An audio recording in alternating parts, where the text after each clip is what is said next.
Hey guys, welcome back to the channel. This is story about what if Naruto trains himself after being refused training from Kakashi part 1. Before I start, please do support for more amazing content and comments for part 2. Do consider to subscribe my channel and share my video to your friends and check out the description as well. Let's start the video. Naruto was livid. He couldn't believe what Neji had done to Hinata. It wasn't like he was close friends with Hinata or anything, but still, how could anyone do that to their own cousin? He was going to Kakashi-sensei to ask him to train him to beat Neji. Can you please train me, Kakashi-sensei? No, Naruto, I have to help Sasuke with his Sharingan and I can't train you at the same time. Naruto could not believe it. Kakashi wasn't even going to try to help him. Fine. He stared at Kakashi's retreating back and swore he would get stronger than Sasuke. He went home and went to sleep. He woke up in a sewer. Naruto looked around and saw himself sitting in a meditating position. The other Naruto cracked an eye open and said, finally made it down here, huh? Naruto jumped backwards, dropping into a fighting stance. The other Naruto waved his hand and said, calm down, I don't bite. I suppose you're wondering who I am and where we are. Naruto couldn't talk, so he just nodded his head dumbly.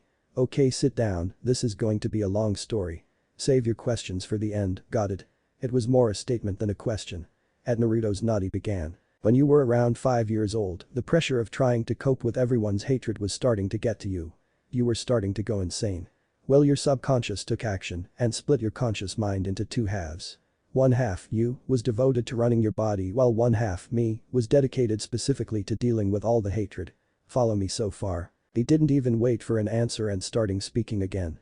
So all of this time you have been running around with half a mind, which means all the training you did, all the studying you did, you had to work twice as hard and you still only got half of the benefit out of it.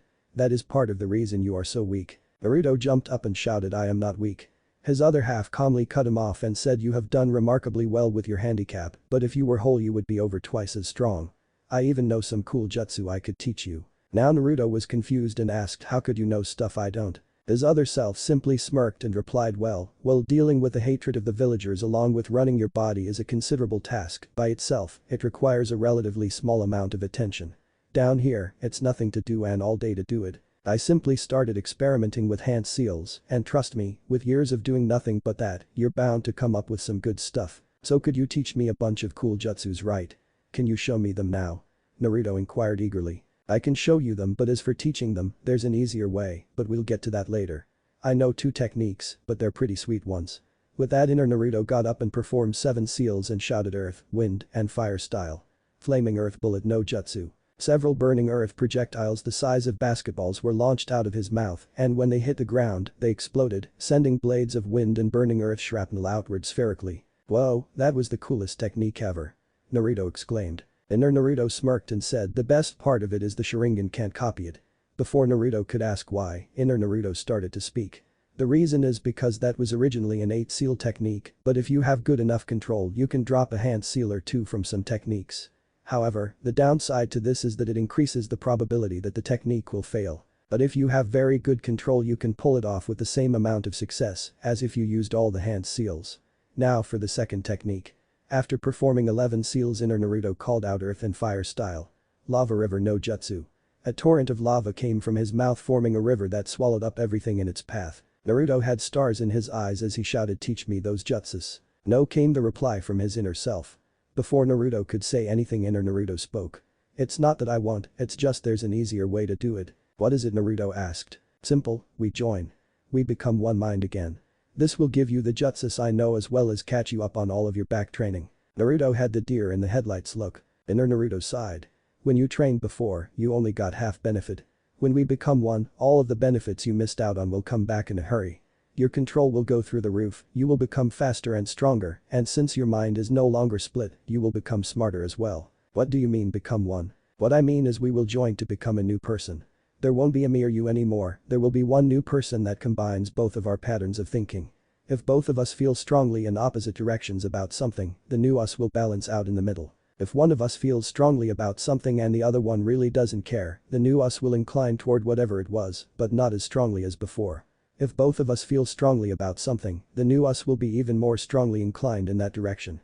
And if both of us don't care, then the new us really won't care either, inner Naruto explained. Wait a minute, how do I know you aren't the Kyuubi trying to trick me into opening the seal? Because the fuzzball is over there, pointed inner Naruto. Naruto looked and sure enough, there was a giant cage with a nine-tailed fox sleeping inside of it. Okay, let's do this. Both of them walked towards each other and put their hands out. It was like walking into a mirror, their hands went into each other, followed by their arms, then the rest of them. There was a flash of light and where two people had stood before, now only one person stood. He looked up and smirked. Time to get up. After getting up and showered, Naruto realized he had a problem. Orange. That was all that was in his closet. It turned out that while Naruto liked orange, inner Naruto hated the color with a passion. However, that was all he had to wear, so he reluctantly pulled his trademark jumpsuit and headed out the door. As he was about halfway to the clothing store, something occurred to him. Most stores refused him service, and the ones that did horribly overcharged him. He didn't like doing this, but there wasn't really any other choice, so he transformed into a boy of around 16 with brown hair and green eyes. He walked into a clothing store and asked the clerk for some help. He told the clerk he needed some clothes for his younger brother who was in the ninja academy. He went back and picked out 4 pairs of an outfit with black pants, a blue muscle shirt, and a slate gray vest. After paying for them, he headed home to change. He decided to go to the old man Hokage to see if he could find him a sensei.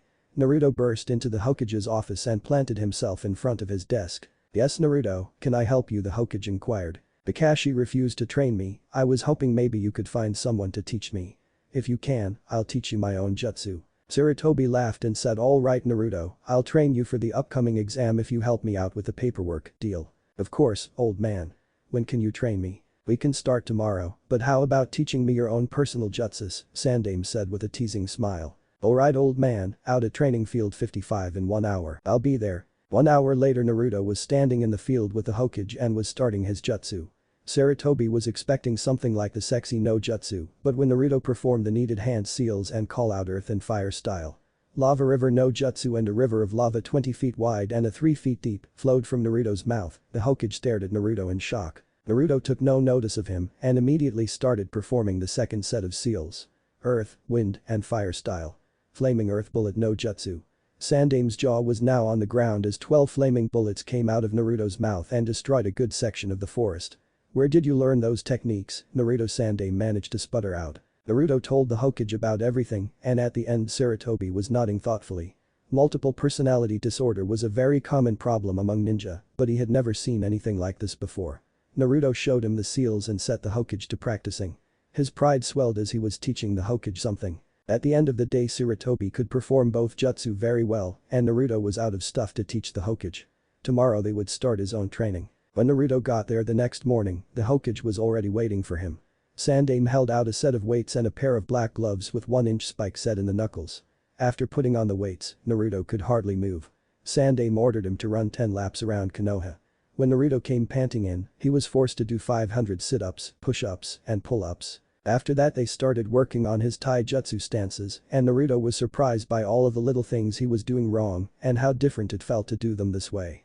After 2 weeks of this Sandaime said Naruto was ready to learn his first jutsu. The jutsu was called Shuriken Shadow Clone no Jutsu. Seeing as it was so similar to the regular shadow cloning, Naruto got it fairly quickly. The second jutsu the Hokage taught Naruto was an advanced version of the shadow clone called Exploding Shadow Clone no Jutsu. Afterwards, the Hokage asked Naruto if he knew anything about summoning. When Naruto shook his head, Sarutobi explained that summoning was a technique that, after you signed a contract in blood, enabled you to call a creature to fight for you. Naruto was very excited and asked if he could learn how to do it. "Well Naruto, first you have to decide what animal you want to summon." "I summon apes, but I can make a summoning contract for just about any animal." Naruto thought about it for a while and eventually decided on wolves. Sandaime made not 1, but 2 summoning contracts. One was to summon enormous wolves, while the other one was to summon smaller wolves for the earth style. Fang Pursuit no Jutsu. Naruto got the hang of that technique pretty quickly and moved on to the larger summoning. As the Hokage stood back, Naruto poured all of the chakra he could into the technique and slammed his hand into the ground. One of the advantages to having his mind whole was that he could concentrate better and utilize his chakra more effectively than he could before. He could also draw on Kyuubi's chakra without going crazy. Out of a cloud of smoke a wolf approximately the same size as Kyuubi appeared. It was pitch black with yellow eyes and a rift of white fur down the center. He looked up at Naruto and said, "Are you the one who summoned me?" When Naruto replied yes, the wolf continued speaking, "My name is Fenrir, and if you want my help in battle, you need to pass my test. You must stay on me the entire night." Without even waiting for a reply Fenrir took off ordering Naruto to do some techniques if he wanted to pass. All night Fenrir pulled every trick he could think of to get Naruto to fall off, but Naruto held on stubbornly, and when the morning light crept over the horizon, Naruto lapsed into unconsciousness. Fenrir placed him on the ground and looked at him carefully. The sun has not risen yet, so I should fail him, but I like the kid. He turned to the Hokage and said when he wakes up tell him he passed. Then he disappeared. Sarutobi took Naruto back to the Hokage tower and placed him on the couch. It was only 2 days until the finals, so he decided to let Naruto have the next day off. The day of the finals came and Naruto was standing in the field with the other contestants. He glared over at Neji. That bastard was going down. He was gonna pay. The first fight is Naruto Uzumaki versus Neji Hyuga. As the two took up their fighting stances, Neji had an air of superiority around him and said, so you got some new clothes, you will always be a dead last. Surprisingly, Naruto didn't blow up at that statement. Another one of the byproducts that the joining created was Naruto was now far calmer and more difficult to rile up. He simply stared at Neji and said less talking, more fighting. Neji got angry at this and charged. He thrust his right arm out and struck Naruto in the stomach. Poof. Naruto turned into a log and from a tree to Neji's left threw 7 shuriken. He performed the necessary seals and shouted Shuriken Shadow Clone no Jutsu. The 7 shuriken multiplied into 70. Neji, seeing that there was no way to dodge, began to emit chakra from all of his tenkatsu. Heavenly spin, he cried out as he began to spin, creating a shield of chakra that deflected the projectiles. As he stopped spinning, 2 members of the audience were in shock. Father, isn't that? Yes, that was my heavenly spin, replied Hiashi Hyuga to his daughter Hanabi. Talent like that is wasted on the Branch family, he thought bitterly. Down in the arena, Neji was slightly upset about having to reveal one of his trump cards that early, but he wasn't worried. It is your destiny to lose. You will never penetrate my defense, the Hyuga said confidently. Several Narutos rushed out to attack Neji, while the Hyuga simply stood there grinning. The first clone came within range and Neji struck out at it. He was caught completely off guard when the clone exploded, sending him flying through the air. The clones wasted no time, one of them going underneath to strike Neji in the chest, knocking him back and towards the ground where 3 more clones were waiting for him. All 3 struck him simultaneously, lifting him back in the air, while another Naruto came streaking down from the sky to smash his foot into Neji's face and drive him into the ground. With Neji apparently down for the count, Naruto smirked triumphantly. Suddenly Neji turned into a rock and from the other side of the arena spoke up. Did you really think it would be that easy, dead last? I am fated to win this fight, just as I am fated to be a member of the Branch family. What is fate exactly, inquired Naruto. Fate is a predetermined course of events we have no choice but to follow. Everything we do is already decided by fate. Naruto shook his head. Fate isn't real, it's just something people make up to blame stuff on when they can't blame anybody else. Since you are so confident, I will tell you about the Hyuga fate of Hatter. Save it, I don't need to hear the sad sob story of your life. I promised I would take you down and I will. Prepare to be beaten. With a Naruto pulled a scroll out of his vest and unrolled it. He bit his thumb and wiped his blood on the scroll while Neji looked on, furious that the dead last had disregarded him, but also completely convinced that no matter what Naruto did he would win. After all, it was fated for him to win. Naruto performed several seals with the scroll between his fingers and then slammed the scroll on the ground, crying out ninja art. Summoning, Earth style. Fang Pursuit no Jutsu. Something seemed to be pouring from the ends of the scroll into the ground, but Neji couldn't make out what it was. Up in the stands, Sakura and Ino were talking. Naruto has put up a good fight, but I don't see how he hopes to win. Neji can block any attack he makes, Sakura said. Yeah, Naruto is just a dead last, there's no way he can beat a genius, Ino stated. Hahaha, Kiba chuckled from their right. That's what I thought about him, but underestimate him and he will make you pay. Back down on the field, the ground around Neji began to shake. A wolf head came out of the ground and almost bit his ankle clean off. Several more wolves came out of the ground, 2 grabbing onto Neji's hands, 2 more grabbing onto his shoulders, 1 biting into his side, while 2 wolves each held his legs. One final wolf was on his back, its jaws around his neck. Neji was in shock, he didn't understand what had just happened. He stared at Naruto's face and he saw a smug little smirk plastered on it. Try using that heavenly spin, the force of them being dislodged will tear you to shreds. Surrender or my wolf will bite your head off. Neji stood there, knowing Naruto was right, but would never admit defeat to a rabble-rouser like Naruto. After about 15 seconds Naruto shrugged and said, have it your way. Just as Naruto was about to order his wolf to kill Neji, the examiner interfered, saying the fight was over. Naruto looked over at Neji, remembering what he had done to someone already clearly beaten in the preliminaries.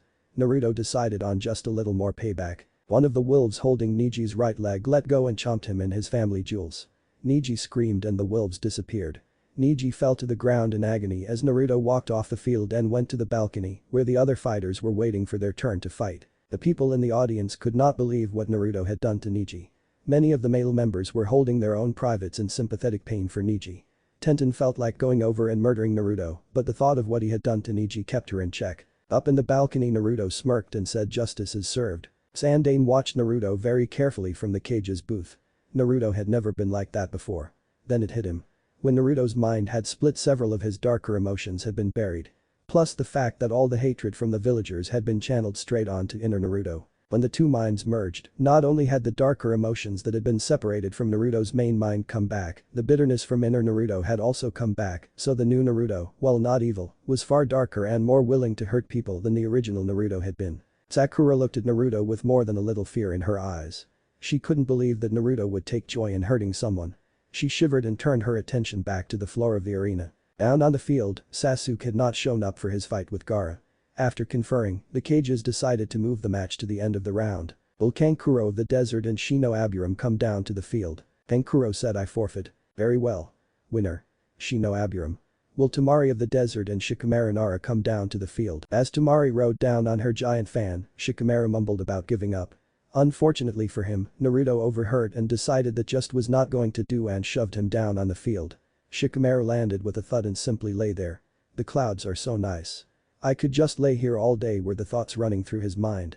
Begin, came the voice of the referee. Tamari wasted no time and brought her fan around for a wind blast at the prone Shikamaru. He replaced himself with a log and began to think up a strategy. Tamari, however, had already calculated the distance she needed to keep away to stay out of his shadow's range and was blasting away with Shikamaru hiding on the backside of a tree. His powerful mind was analyzing scenario after scenario and could not come up with one that would allow him to win. The only thing he could do was dodge Tamari's wind blasts until the shadows covered the entire field. Even then he couldn't think of a way to beat her. She was staying well away from the walls, so that option was nullified. Unable to think anything up, he did the only thing he could think of. I forfeit. But came a disbelieving scream from Ino. Tamari is staying well away from my shadows, and her wind blasts would have eventually destroyed the tree I was hiding behind. Even if I somehow managed to capture her, there wasn't anything I could do after that. There was no way for me to win, so no point dragging this out any longer than it has to be. Sakura shook her head and said he really is the biggest and laziest coward on the planet. Shikamaru walked back up to the balcony with a how troublesome. At that moment there was a gust of wind and a swirl of leaves as two people materialized in the center of the arena. One was a tall, silver-haired Jounin and the other was a black-haired genin. Did we miss anything? Kakashi asked. Most of the audience face faulted. You got here in time for your match, but only because the cages decided to postpone it. Will Gaara of the desert come down to the field? In a swirl of sand Gaara appeared. Kakashi teleported up to the stands and without any further ado, the fight was started. Sasuke started off with a roundhouse kick that Gaara's shield of sand easily blocked. As the sand started to come towards him, Sasuke quickly retreated and made several seals. Fire style. Grand Fireball no Jutsu. A large ball of flame came from Sasuke's mouth. Gaara simply stood there, waiting for the shield of sand to stop it, which it did. How am I supposed to beat him if I can't even hurt him? Kakashi told me about that shield of sand, but I thought he was just exaggerating. I must win. I have to be the strongest so I can kill him. Sasuke was dragged out of his thoughts as the sand moved closer to him once more. Sasuke retreated as Gaara started holding his head. Yes mother, you will have blood, I will give you his blood. Gaara was clearly in a lot of pain as Sasuke started charging up electricity in his hand. Gaara wrapped himself in a sand sphere as Sasuke rushed toward him. Dodging the spikes coming out of the sand, he slammed his hand into the shield. A howl of pain was heard from inside the sphere, confirming that Sasuke's attack connected. Kakashi-sensei, what was that technique that Sasuke just used? Sakura asked. That was my only original technique, the Chidori. It allows the user to punch through almost any barrier and is classified as an assassination technique. Sakura was impressed Sasuke knew such a powerful technique and turned her attention back to the fight. The gigantic hand of sand made its way towards Sasuke, who was forced to jump back to avoid it. Gaara's hand went to his shoulder and he cried out in a crazed voice, blood, my blood. You have hurt me Sasuke-cha.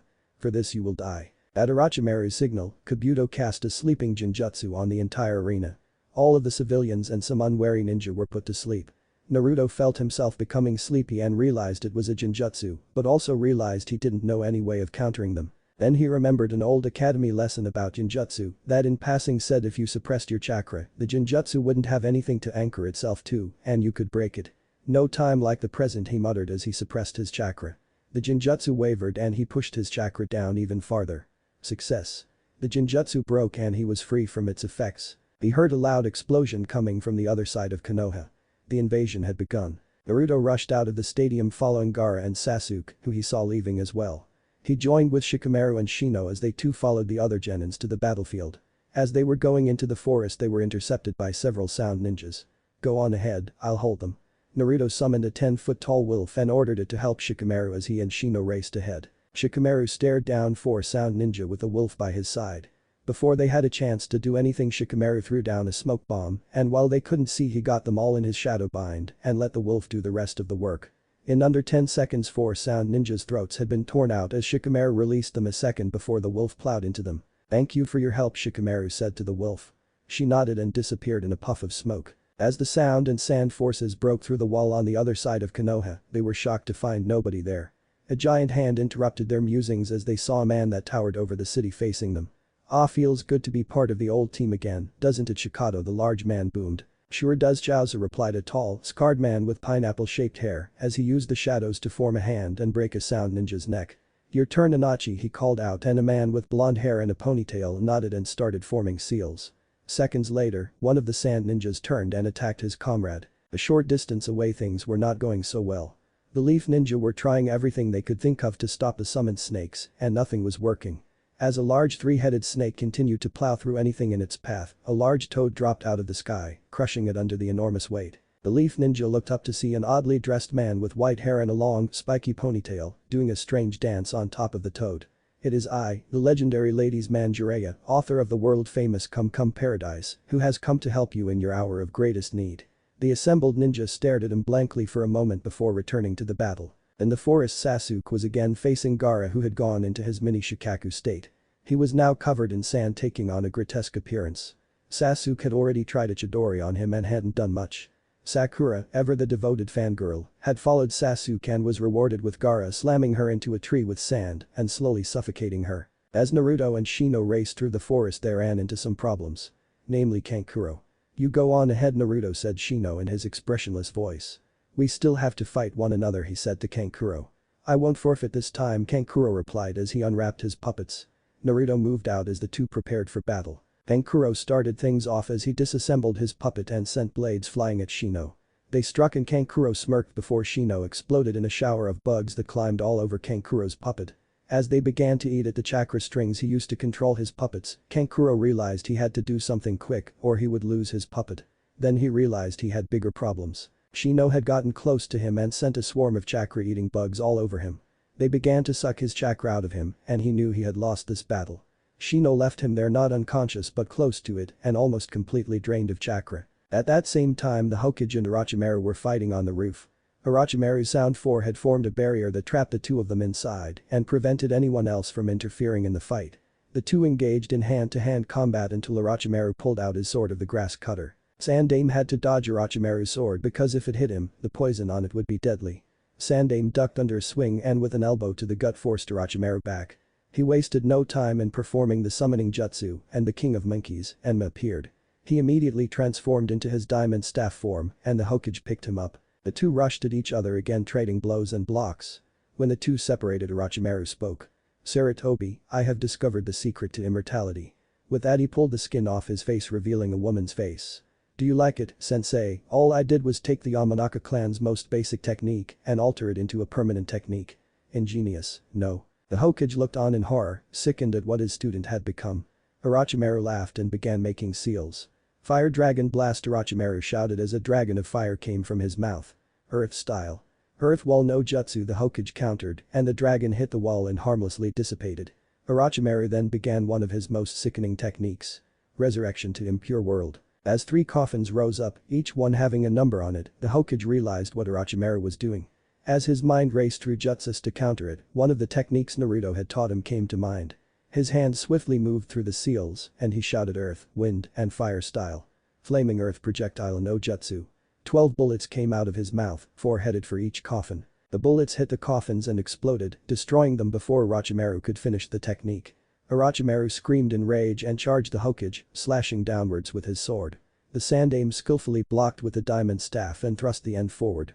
Enma's head came out of the staff and bit Orochimaru's right arm, nearly pulling it off. Orochimaru reflexively dropped the sword and the Hokage kicked it out of his reach. He quickly followed up on the advantage, making seals and calling out Earth style. Flowing Mud River no Jutsu. He didn't dare use the Lava River no Jutsu for fear of collapsing the roof. Orochimaru was swept away by the river and the Hokage made more seals, crying Earth style. Earth Dragon no Jutsu. The dragon made of earth rose up and it charged straight at Orochimaru. Its jaws opened and it crashed into him, tearing his left arm off and slamming him into the barrier. Orochimaru, seeing the battle quickly go in the favor of his former teacher, decided discretion was the better part of valor and ordered the Sound Four to retreat. Seiken grabbed the sword and Orochimaru and his henchmen disappeared. The Sandaime breathed heavily and made his way to the village. In the forest, Naruto came upon the scene of the battle with Gaara. Sasuke was breathing heavily and trying to charge up another Chidori. His cursed seal flared and his hand crackled with electricity. He charged Gaara, but the Shukaku vessel swatted him away with almost no effort. Sasuke smashed through a tree and fell to ground conscious but racked with pain. Naruto flung 10 shuriken at Gaara, performed the necessary seals, and shouted Shuriken Shadow Clone no Jutsu. The massive shuriken plowed into Gaara, making him growl in pain. He looked up at Naruto and flung several shuriken of sand at Naruto. Naruto jumped over the sand projectiles and started forming seals. When he was almost directly over top of Gaara he called out Earth and Fire style. Lava River no Jutsu. The river of lava poured directly down on top of Gaara, melting the sand and encasing him in rock. Naruto landed and watched, having a feeling this was not the end of him. He was right. Several seconds later the rock cracked and broke apart from the pressure from the inside. An enormous amount of sand was being gathered and soon it took the form of Shukaku of the sand. Naruto immediately summoned Fenrir. The wolf appeared in all of his glory, equal in size to Shukaku. Fenrir eyed Shukaku carefully, rating him as a very dangerous opponent. Gaara forced himself to sleep and Shukaku emerged. Wasting no time he shot several air bullets at Fenrir. Fenrir leapt straight up to avoid the blasts and began charging a ball of lightning in his mouth. When he was ready he fired the ball at Shukaku, hitting him in the side and sending the tanuki reeling. He rushed up to Shukaku grabbing his throat with his jaws and wrapping his tail around Shukaku's back leg. Fenrir yanked with his tail and pushed with his body, knocking Shukaku over. Naruto ran through seals and used one final technique, Earth, Wind and Fire style. Flaming Earth Bullet no Jutsu. A single bullet came from Naruto's mouth and hit right behind Gaara, blasting him out of the sand and waking him up. "No, I just came out." Shukaku screamed. As the sand began to fall apart Fenrir's tail whipped around smashing Gaara into a tree. While the sand protected him, he cracked a few ribs and fell to the ground, coughing up blood. Fenrir disappeared in a puff of smoke. Naruto advanced on Gaara and Gaara looked at him fearfully. He knew his existence might very well end today. As Naruto approached Gaara, he started to speak. "Being alone is hell, isn't it?" Gaara stared at him uncomprehendingly. "I know what you went through. I'm a demon vessel, just like you. I was hated, just like you. The difference between you and me is I have people who saved me from that. You can have them too. Your brother and sister. They might be scared of you, but they still care about you. They don't like seeing you in pain." As Naruto turned and walked away, Gaara smiled. He could be saved, even loved. He barely noticed his siblings picking him up and carrying him away. It turned out that Shikamaru was the only one who made Chunin. Naruto's fight, while very entertaining, had little long-term strategy and the examiners felt Chunin needed to think farther ahead than what Naruto had demonstrated. It was now several days after the failed sand and sound invasion and Team 7 was standing at the bridge, each wrapped up in their own thoughts. They had all had to help repair and rebuild the city. Sasuke was jealous of how strong Naruto was getting and vowed to squeeze the secret of that power out of him. Sakura was dreaming about Sasuke. Naruto was thinking about what he was going to learn next. "Yo" came Kakashi's voice. "You're late," Sakura screamed. "Well, you see," Sakura's glare told him his idiotic excuses would not be appreciated. "Alright, Sakura, Naruto, I want you to work on stamina and control. Sasuke, come with me, I'm going to teach you a new technique." "What?" came Naruto's voice. Kakashi fixed Naruto with an even stare. "You need to get more control, you're not ready for new techniques yet. Besides, Sasuke beat Gaara.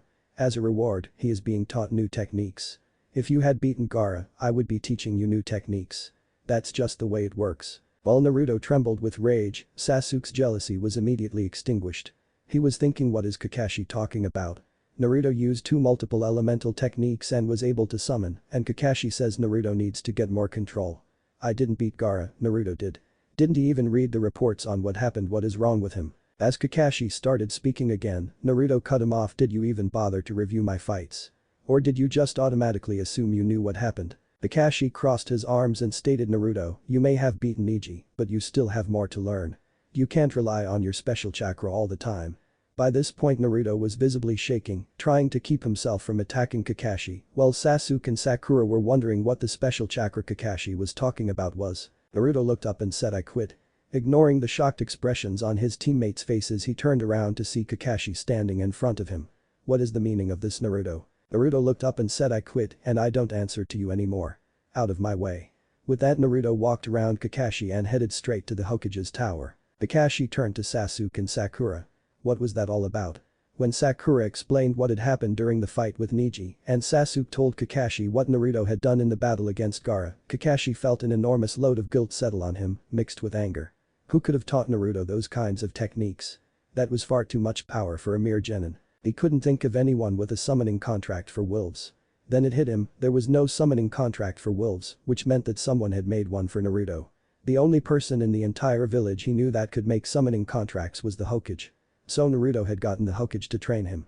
He needed to talk to the Hokage about giving that kind of power to Naruto. Naruto walked into the Hokage's office and stood in front of the desk.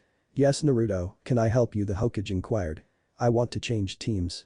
Kakashi walked in today and flat out told me the only reason I beat Neji was because of Kyuubi and gave away my credit for beating Gaara to Sasuke. He said I wasn't strong enough to learn new techniques and told me to work on my control. I don't want to be on that team anymore. The Hokage leaned back in his chair, several emotions running through him. Disappointment and anger at Kakashi, pride at Naruto, and confusion as to what to do next. He thought about sending Naruto with Jiraiya, but there were disturbing reports about an organization called Akatsuki. Jiraiya spies reported that Itachi Uchiha and Kisame Hoshigaki had been assigned to capture Naruto, and those two would be almost impossible even for Jiraiya to beat. So that option was out. He thought about moving Naruto to Asuma's team, who had just lost Shikamaru, but Naruto's abilities didn't really mesh well with Ino and Choji's. He finally decided to move Naruto in with Guy and move Tenten to Kakashi's team. Guy's team, no matter how talented, needed a ninjutsu user, and Kakashi's team needed a strong teammate to inspire Sakura to actually be a ninja instead of a fangirl. Leaning back in his chair, the Hokage blew a puff of smoke out of his pipe. Alright Naruto, I'll let you switch teams. He then called out the door, get Kakashi and Guy in here. He turned back to Naruto and said, Naruto, I think it would be best if you were to wait somewhere for this to happen. Both Kakashi and Guy have to sign papers allowing you to switch teams. I think I will be able to talk Guy into switching, but Kakashi will be the hard one. You might not want to be here for that. Naruto nodded and left. Shortly afterwards Kakashi and Guy came into the Hokage's office. How are you today, Lord Hokage? Your battle against Orochimaru proves the flames of youth burn brightly in you. Both the Hokage and Kakashi sweat dropped. Sandane was privately reconsidering whether or not this was a good idea. The Hokage cleared his throat and began speaking. I have called you here because I wish to switch two of your students. Both Jounins were listening intently. It has come to my attention that Kakashi has been neglecting Naruto's training. I want to switch Naruto and Tenten. Before Guy could start ranting about the flames of youth, Kakashi started in. With all due respect, Lord Hokage, Naruto is my student. Sarutobi looked at Guy and asked him to leave the room. When Guy had left, the two remaining men in the room stared at each other. Finally Kakashi started to speak. Lord Hokage, were you the one who taught Naruto the techniques he used? Yes Kakashi, I taught him how to summon and the exploding shadow clones, but the multiple element techniques he came up with himself. Kakashi's jaw dropped to the floor. Naruto had invented two high-class jutsu.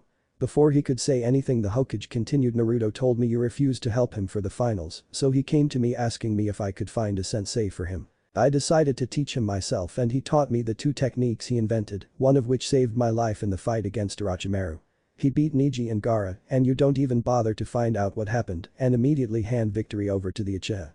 You completely disregarded your student, so when he came to me asking to switch teams, I agreed. But Lord Hokage, Naruto shouldn't be using techniques like those, it's too much power for a boy his age. Kakashi argued. Sandame's eyes narrowed.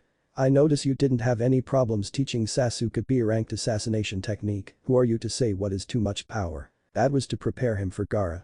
Kakashi protested, you saw how powerful he was when he crushed Lee, that was the only technique that could break his shield of sand. Sarutobi looked at him sternly and said that is enough, Kakashi, Naruto is switching teams whether you like it or not. You are going to sign the papers allowing him to change teams. I will not permit you to be so hypocritical. You're making the same mistake I made, training the one who has the most initial talent and practically ignoring your other two students. Sign the papers and get out of my office. Kakashi knew any further resistance was pointless, the Hokage had made up his mind. He signed the papers as Sandaime called Guy back in. Guy signed the papers as well, and the two left. The Hokage called Naruto back and told him where to meet his new team.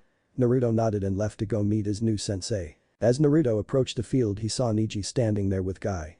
He approached Neji and said sorry about having the wolf bite you, but you needed to learn not to believe in that fate crap and stop being so nasty to other people. Neji looked at him and nodded. Training started with Guy analyzing Naruto's strengths and weaknesses in the field of taijutsu. Naruto, you have a very durable body, a quick healing factor, a lot of strength and a drive to succeed. However, you are relatively slow, you have a short reach, and you do not know an actual taijutsu style. I believe you would benefit from learning the Lotus style, the style that Lee and I use. If you work hard you will benefit for at this point Neji covered his ears, knowing what was coming.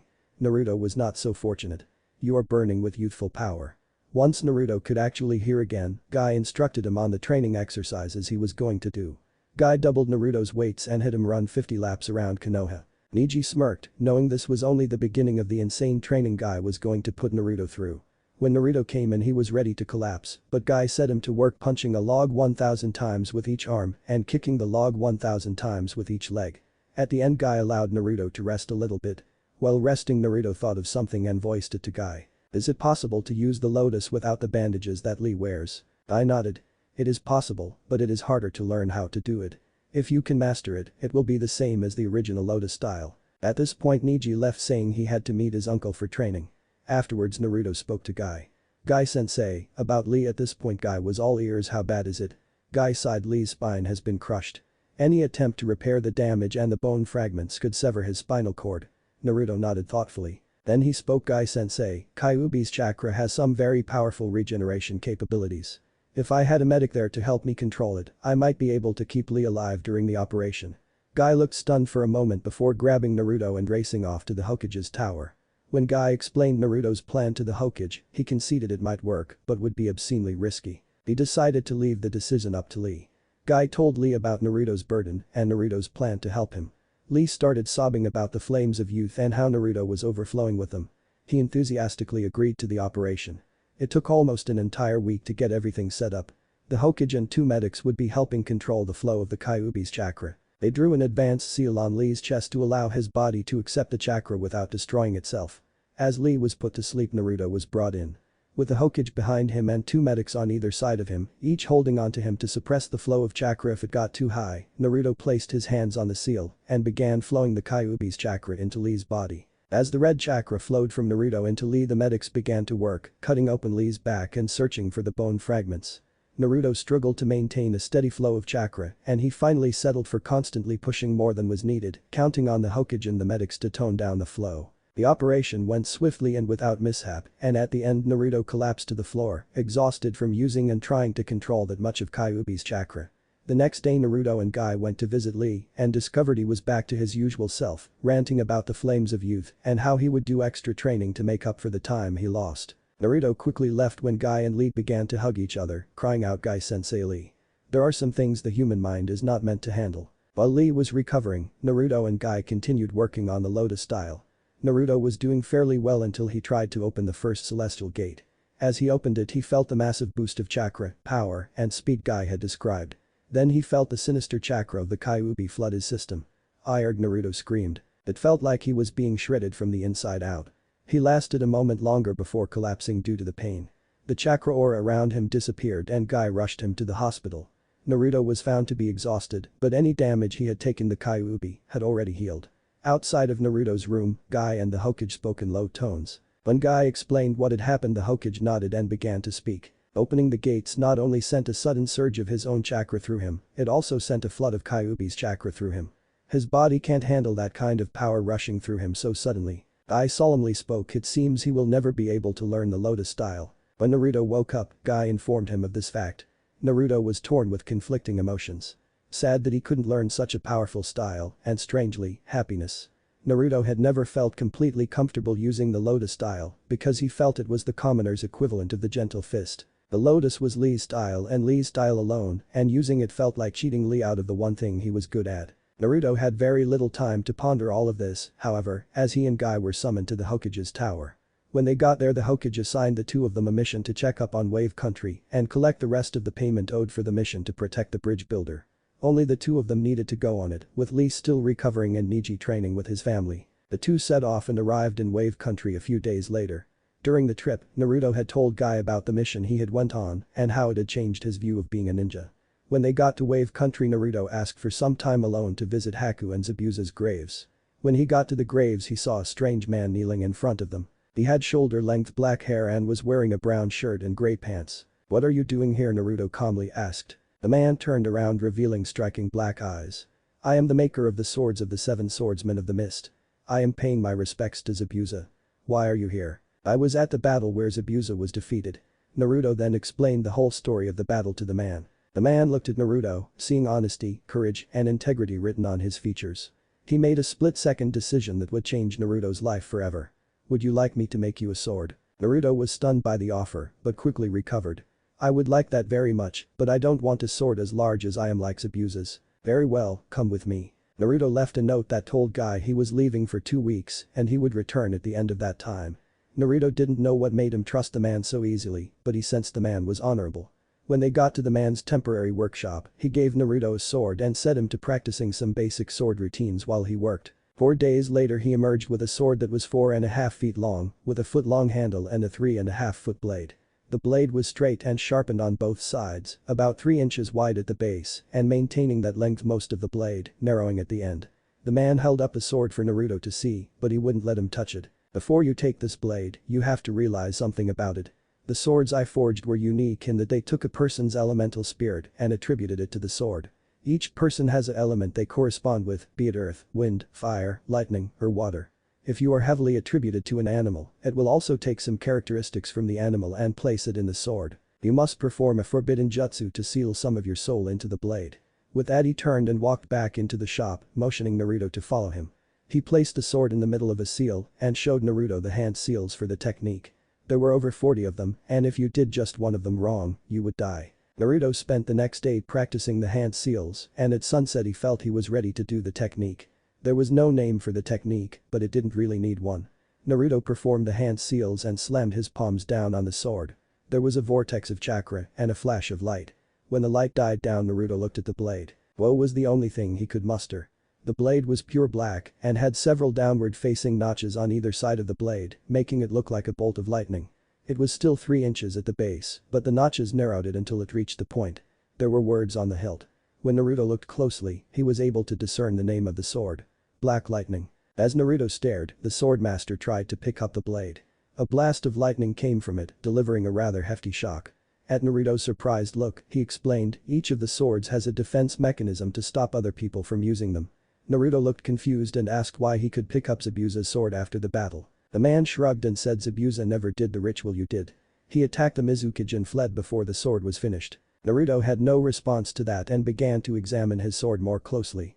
The hilt had several silver and black strands wrapping around it for better grip. There was a V-shaped extension coming out of the hilt, with the blade coming from the open end of the V. As Naruto continued to stare, the swordsmith began speaking again. "The color of the blade reflects the most powerful and common emotions you have. Black represents hatred, anger, sorrow, and pain. Of course, your element was lightning, and you don't have a favorite animal." Briefly, Naruto wondered why there wasn't something about a fox on his sword, but he realized that since the Kyuubi and him were two separate spirits, the fox didn't have any influence on Black Lightning. He came back to reality when he realized the man was speaking again. "Now we have to find out what your sword can do. Pick it up and try channeling your chakra through the blade." Naruto quickly did as he was told and picked up the blade. He thought the sword was around 8 pounds, light enough to be wielded easily in one hand, and heavy enough to do serious damage to his opponent if it connected. All of this ran through Naruto's mind as he brought the blade up in front of him and began pumping his chakra into the sword. Black lightning sparked and Naruto started to flow more chakra into the blade. Suddenly the whole blade section of the sword seemed to grow hazy and was crackling like mad. Naruto was so startled he dropped the sword and the blade immediately returned to its normal state. A disapproving glare later and the sword was back in his hand. He started flowing chakra through the blade again, this time steeling himself not to drop the sword. As the sword again started to crackle, Naruto put more chakra into the blade, bringing it back to the state it was before he dropped it. As he held the sword at arm's length, he noticed the blade had gotten lighter, but he didn't really acknowledge that since he was completely shocked by what he saw. The entire blade was now a bolt of black lightning. Crackling with electricity, Naruto thought the blade could cut through anything. He took a few experimental swings with the blade going through trees and even rocks like a hot knife through butter. After a couple of minutes the man who he simply called sensei called him over. "Alright, now that we've found the principal ability of your sword, I can start deciding which sword style to teach you. You are small, have a short reach, are not very flexible, are very strong physically, and have a sword that can cut through damn near anything. So you need a sword style that helps you use what you have to your best advantage. Since your sword almost can't be blocked and adding your strength into the mix, it's pointless to have you go around your enemy's defenses, so I'm going to teach you a style very similar to the ones Abusa used. It focuses primarily on powerful slashes that smash through your opponent's defenses. I'm also going to be teaching you how to block jutsus with your sword." By this point Naruto was salivating at the prospect of learning all of the stuff Sensei was talking about. He quickly wished he hadn't been so enthusiastic. Sensei set up a brutal training regimen, doubling Naruto's weights and ordering him to do 1000 sit-ups, push-ups, pull-ups, and a strange push-up Naruto had never even heard of before. The diamond. Instead of having his arms beneath his shoulders, his thumbs and index fingers were formed in the shape of a diamond and placed under his solar plexus. Naruto thought it would make more sense to put it under his nose, but after just a few of them he realized exactly how hard it was having your hand so far back. And that wasn't the end of it. Sensei brought out a sword so heavy Naruto could hardly lift it with both hands and ordered him to do 1000 slashes left to right to left, upwards and downwards. Naruto's favorite slash quickly became a move where he brought the sword behind his head and brought it straight over and continued in a powerful downward slash. After that, Naruto had to work on blocking jutsus with his sword. While Sensei was not a ninja, he had learned several techniques and could probably be ranked as an upper chunin. Smaller techniques like the water bullet no jutsu, you bring your sword around and simply knock them away from you. Larger techniques like the water dragon no jutsu, you bring your sword in front of you and flow chakra through the blade to split the attack and let it go on either side of you. We will work on the water bullet no jutsu until you can block them easily, then we will work on the water dragon no jutsu. With that Sensei formed several seals and fired 12 water bullets from his mouth. Down, left, up, down, black lightning deflected the bullets, but 5 of them still got through. At the end of the day, Naruto was soaking, bruised all over, and felt like he'd been fed through a meat grinder. That was the way things went for the next 4 days, until Naruto was able to block all of the water bullets Sensei sent flying at him. His strength had increased as he was now capable of lifting the weighted sword with one hand. He still looked rather clumsy wielding it with one hand, but it was still a great improvement. Sensei now sent Naruto to work on trying to block the water dragon no jutsu. The first time he sent the dragon at Naruto, the boy had forgotten to flow chakra into the blade. The dragon slammed into him and sent the boy flying. Several tries later he was starting to get the hang of it. Water style. Water dragon no jutsu. Success. The dragon hit black lightning and was split straight down the middle, leaving Naruto completely unharmed. Sensei nodded with a pleased expression on his face. At the end of the training, Naruto set off to get back before he was late and Guy started to panic. He had never asked Sensei's name and the man had never given it. Still, he felt a sort of familial attachment to the man. He had taken Naruto under his wing and treated Naruto like he felt a father would treat him. Kind but stern, encouraging him but not letting him slack off or do poorly. As he was musing on these things he walked into Tezuna's house with his sword strapped to his back and he was met by Guy sporting a relieved expression with a little worry and anger mixed in. Sensing that whatever was coming was not going to be good, he hastened to reassure his sensei. "I met a man at Zabuza's grave. He said he was the maker of the swords of the 7 swordsmen of the mist. When I told him about the battle he asked me if I would like him to make me a sword too. I accepted and he took me to his workshop and made me a sword." At this point Naruto showed Guy his sword and outlined his training. Guy was not to be so easily appeased. "Naruto, that was a very foolish thing to do. You had no idea if that man really was who he said he was. He could have killed you or taken you for the Kyuubi or any number of unpleasant possibilities you didn't even begin to consider. I'm glad you're okay, but never do such a thing again. As punishment, when we return to Konoha, you will run 500 laps around the village while wearing triple your weights." Naruto paled. That was a serious threat. Still, Naruto was glad he had went with the man. He had gotten a very cool sword, learned a powerful sword style, and had learned how to block jutsus with his new blade. All in all, he felt the reward was worth the punishment. He and Guy got up early the next day. Guy had finished the mission and it was time to return to Konoha. As Naruto and Guy made their way back to Konoha, Naruto was a little hurt that Guy hadn't even asked to see his sword, but then he realized the man was probably far more angry about Naruto's little stunt than he had let on. The trip home was fairly uneventful, with Guy and Naruto hardly speaking to one another, Naruto training in his swordsmanship after they had set up camp. It was almost nightfall when they reached Konoha, and Guy went to the Hokage's tower, only stopping long enough to order Naruto to do 3 times what he would normally do for sit-ups, push-ups, and pull-ups. They would start as real punishment tomorrow. When he entered the office, he saw the Hokage speaking to an oddly dressed man with long white hair and a spiky ponytail. "That's everything I've heard. They cover their tracks so well even my spy network has a hard time keeping tabs on them." The Hokage noticed Guy standing in the doorway and motioned for him to come in. With that the man turned around revealing a face with 2 red stripes running down the cheeks. He looked back at the Hokage and said, "If you don't need anything else I'll be going, Sarutobi-sensei." Sandame nodded and the man left, giggling perversely and mumbling something about research. "What seems to be the problem, Guy?" the Hokage asked, seeing the odd expression on Guy's face. Guy sighed and recounted Naruto's little adventure. So Naruto met a guy at Zabuza's grave, supposedly the maker of Zabuza's sword, offers to make Naruto's sword, Naruto agrees, leaves for 2 weeks training, while the guy is making his sword, the guy trains Naruto in a sword style, and Naruto comes back with a sword that can turn itself into black lightning. "That about the size of it?" the Hokage questioned. That guy's nod, he ordered Guy to bring in Naruto so he could have a look at the sword. Guy rushed off to find Naruto and bring him to the Hokage. Meanwhile, Naruto was doing push-ups in a training field a little outside the village wall. He heard a sound and looked over to see 2 men in black cloaks with red clouds on them. The first one had an uncanny resemblance to a shark. He was quite tall, had blue-gray skin and gills, and carried a large sword covered in bandages on his back. His companion was shorter, had black hair and red eyes with 3 comma dots in the iris. The Sharingan. Naruto's breath hitched in his throat. The same feeling he had trusted when he went with the swordsmith was talking to him again, and it was saying these 2 were very bad news. "Naruto, our organization, Akatsuki, wishes to meet you. Would you please come with us?" The shorter man worded it as a question, but said it as a demand. Naruto immediately had a kunai in his hand and slashed his weights off. He put the kunai away and pulled black lightning off his back. The shark man grinned and said to his companion, "Looks like this one don't wanna come.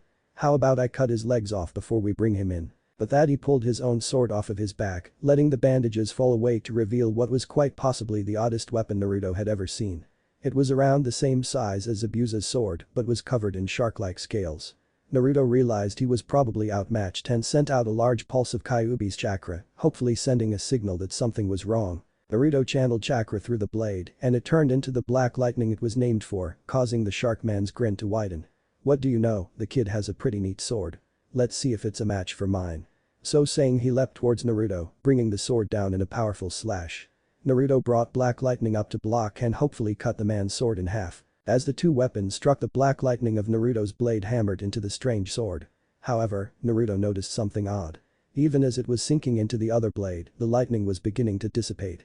Naruto's blade was now halfway into the other man's sword and was in its normal state. Sharkface looked shocked that anything had managed to damage his blade. Naruto wrenched his sword out of the other blade and dropped back into a fighting stance. The 2 swordsmen began to circle each other, neither one willing to give an inch. The shark man began to speak even while watching for an opening. "I suppose you are wondering what happened to your sword back there, huh?" Without even waiting for a reply he continued.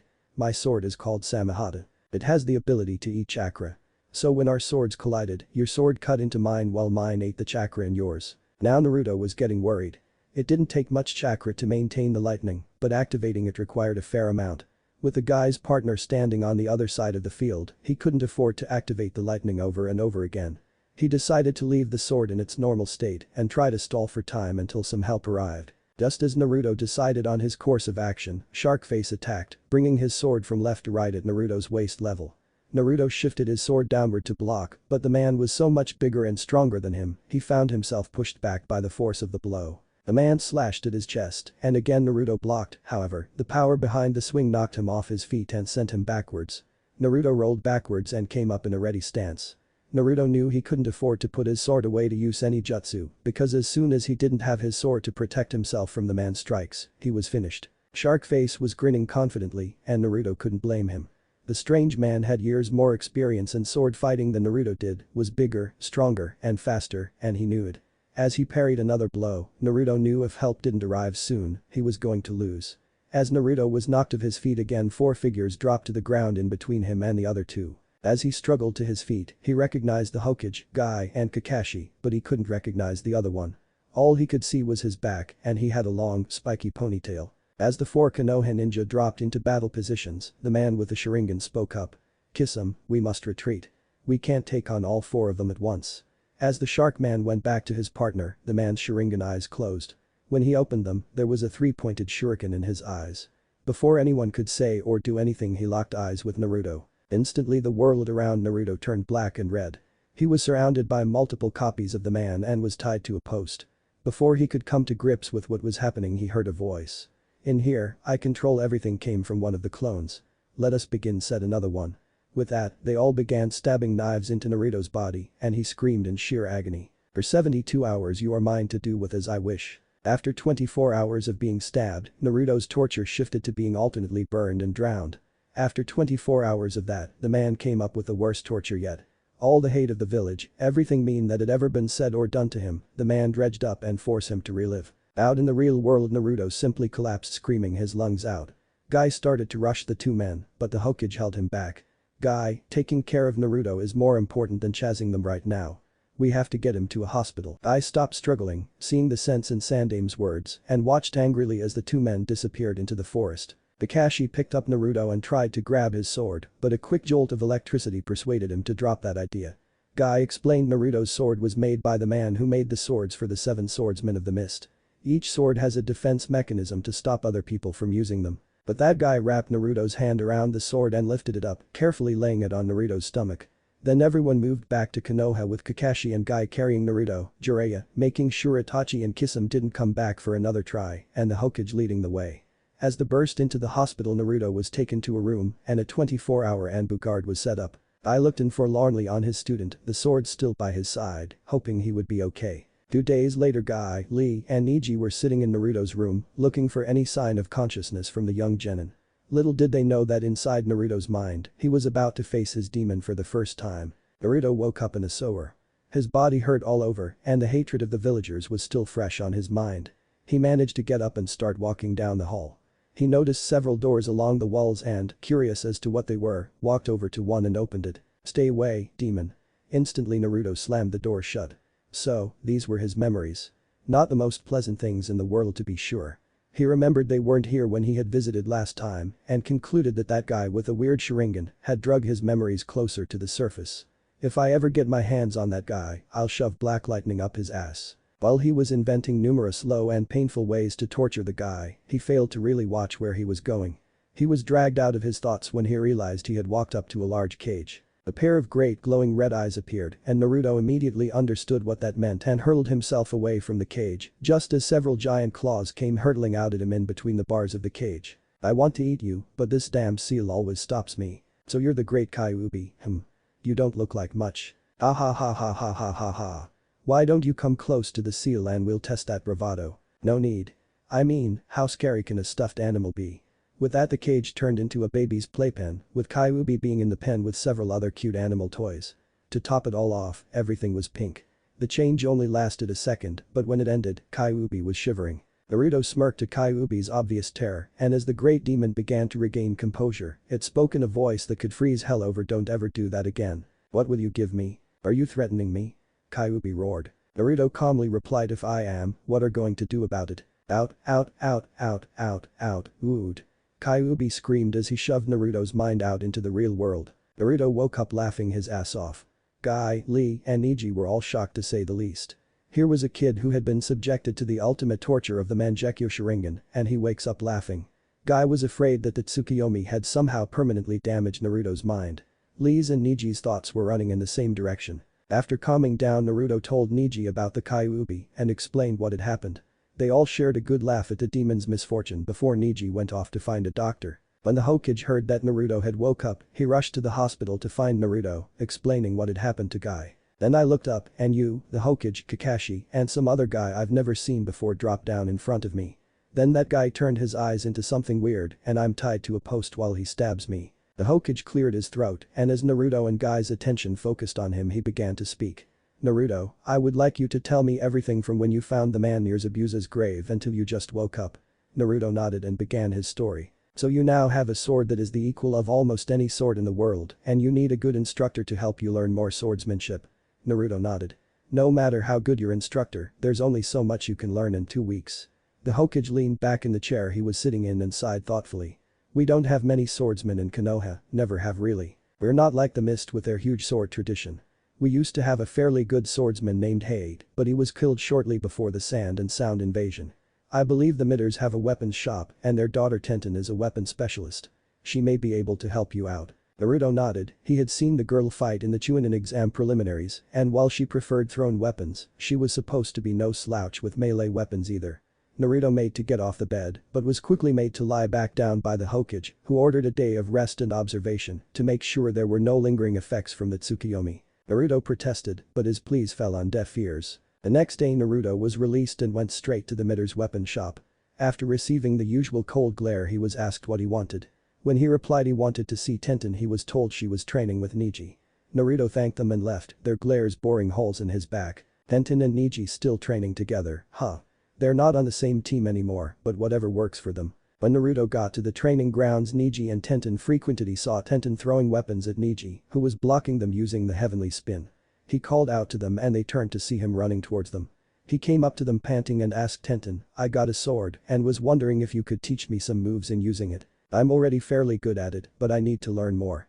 Tenten was reluctant to help him for what he had done to Neji in the exams, but he finally got her to agree by promising to only buy his weapons and ninja gear from her family's store. Neji left saying it was getting late anyway, not wanting to stay around and awake Naruto for any longer than necessary. He may have forgiven Naruto for the stunt he pulled in the finals, but he certainly hadn't forgotten. Naruto and Tenten went back to the shop where Tenten grabbed a sword of her own to spar with. Out in the training area in the back of the shop, Naruto took Black Lightning off his back and got into a ready position. Let me see what you can already do so I know what to teach you came Tenten's voice. Naruto nodded, dropped into his stance, and showed her several of the stances and moves he used. Basic but fundamentally sound and fairly effective Tenten analyzed. Then she looked more closely at Naruto's sword. I've never seen a sword quite like that one she said. Naruto smirked you have no idea. Naruto flowed his chakra through the blade and the lightning sparked and crackled to life. Tenten was amazed. Here was a sword that could be turned into a lightning bolt. She looked at it and the first thing out of her mouth was how much do you want for it? Came Naruto's response. Your sword, how much do you want for it? Sorry, I'm not willing to sell it and even if I was, it wouldn't matter. Naruto then placed the sword on the ground and invited Tenten to pick it up. She didn't need to be told twice. She pounced on the sword like a starving man on a buffet. As her hand closed around the handle, a blast of electricity ran through her arm, causing her to jerk away in surprise and look at Naruto questioningly. The sword has a defense mechanism that only allows me to touch it. Even if I did sell it to you, you wouldn't be able to use it. Tenten looked away as Naruto laughed at the peeved expression on her face. She rounded on him with her sword and Naruto blocked laughing all the while. Tenten's attack kept increasing in speed and ferocity, and pretty soon Naruto was using every trick he knew to stop her from taking his head off. After around 5 minutes of this Naruto got annoyed and activated the lightning. Seeing the blade crackle with electricity made Tenten pause for a split second and in that moment Naruto sliced her sword in half. Tenten jumped on him as soon as the blade reverted to normal and pinned him to the ground. Careful now, we wouldn't want your parents to get the wrong idea. Tenten blushed, realizing what he was implying, and got off of him. Fine, get out of here. Come back here tomorrow at 1 p.m. and make sure to bring money for the sword you broke. Tenten screamed at him. Naruto walked out of the training area laughing at her temper tantrum. Tenten swore and went back into the building, wondering why she agreed to teach him. Sorry this chapter is nothing but filler material, I'll get back to some action next chapter, as Team Guy goes on a mission. After several days of training with Tenten, Naruto's sword skills had noticeably improved. He knew more complex techniques and was smoother in his execution. During training one day they were interrupted by a messenger telling them to come to the Hokage's office. When they got there they found their respective teams already waiting for them. Ah good, you're all here. I'm assigning you 2 teams a C-ranked mission to take care of some bandits on some outlying trade routes. Any questions? When there were none the Hokage told them exactly where they were going and the estimated strength of the bandits. They were said to have a Chunin level missing nin among them, but with 2 Jounins, even if the missing nin was stronger than Chunin, they should be able to handle him. As the 2 teams filed out of the Hokage's office, Sasuke decided to taunt Naruto a little bit. What's with the sword, dead last, trying to look tough. Sasuke got angry when Naruto completely ignored him. He was about to attack him when Kakashi told him that was enough. Kakashi looked over at Naruto, wondering what else he had learned to do. He was gaining far too much power far too quickly. He wasn't like Sasuke, who both knew how to handle that kind of power and needed that kind of power to kill his brother. The group walked along mostly in silence until several men jumped out in the road in battle stances. "Give us all your money if you want to live," came the threat. All of the Leaf Ninjas dropped into ready stances, Tenten pulling out her weapons, Naruto drawing going into a Nintai Jutsu stance, Neji going into the Gentle Fist stance, Sasuke getting ready to use his fire jutsus, Lee getting into battle mode, and Sakura pulling out a kunai. The two Jounins also got ready and for several seconds nobody moved. Then the road exploded in action. Tenten's weapons were flying with deadly accuracy, filling one man's body full of kunai, shuriken and other. Lee crushed one of the number's skull before he knew what hit him, while Sakura was simply standing there trying to defend herself from yet another member of the party. Naruto had created several shadow clones which were swinging their own black lightnings into the fray with devastating results. As Kakashi and Guy disposed of their enemies with simple taijutsu, they noticed something strange. Enemies were falling left and right, but their numbers didn't seem to be decreasing. In fact, they were increasing. More bandits were rushing up to join in the fray. These were the ninja members of the group. One of them used a darkness gen jutsu on Rock Lee, effectively knocking the boy out of the fight. Another one got behind Tenten and managed to slash her right arm before she sensed him. She spun around and decapitated him, but the one she had been fighting took the opportunity and slammed his fist into her head, knocking her out like a light. Sasuke was hard-pressed fighting three people, Neji was constantly using the heavenly spin to keep any of his opponent's attacks from connecting, and Sakura had been disabled with a slash to the knee, and her opponent was ready to kill her. Naruto growled, pulled out black lightning, slashed off his weights, activated the blade, and went to where Sakura was in one leap, slicing off a man's head on the way there. He pulled the sword into an upward cut, splitting the man open from waist to head. He saw Kakashi with his Sharingan open fighting off 4 attackers and Guy surrounded by 6 men. Naruto had had enough. He spotted another group of bandits coming in from the left and started running through seals. Earth and fire style. Lava river no jutsu. As the river of lava poured out of Naruto's mouth to consume them, Naruto was already moving towards Guy and Kakashi. With the Jounins free, the battle would quickly turn in their favor. He again pulled out black lightning and the blade crackled to life. 2 of Kakashi's enemies fell before they knew what hit them and the other 2 instinctively turned to face the new threat.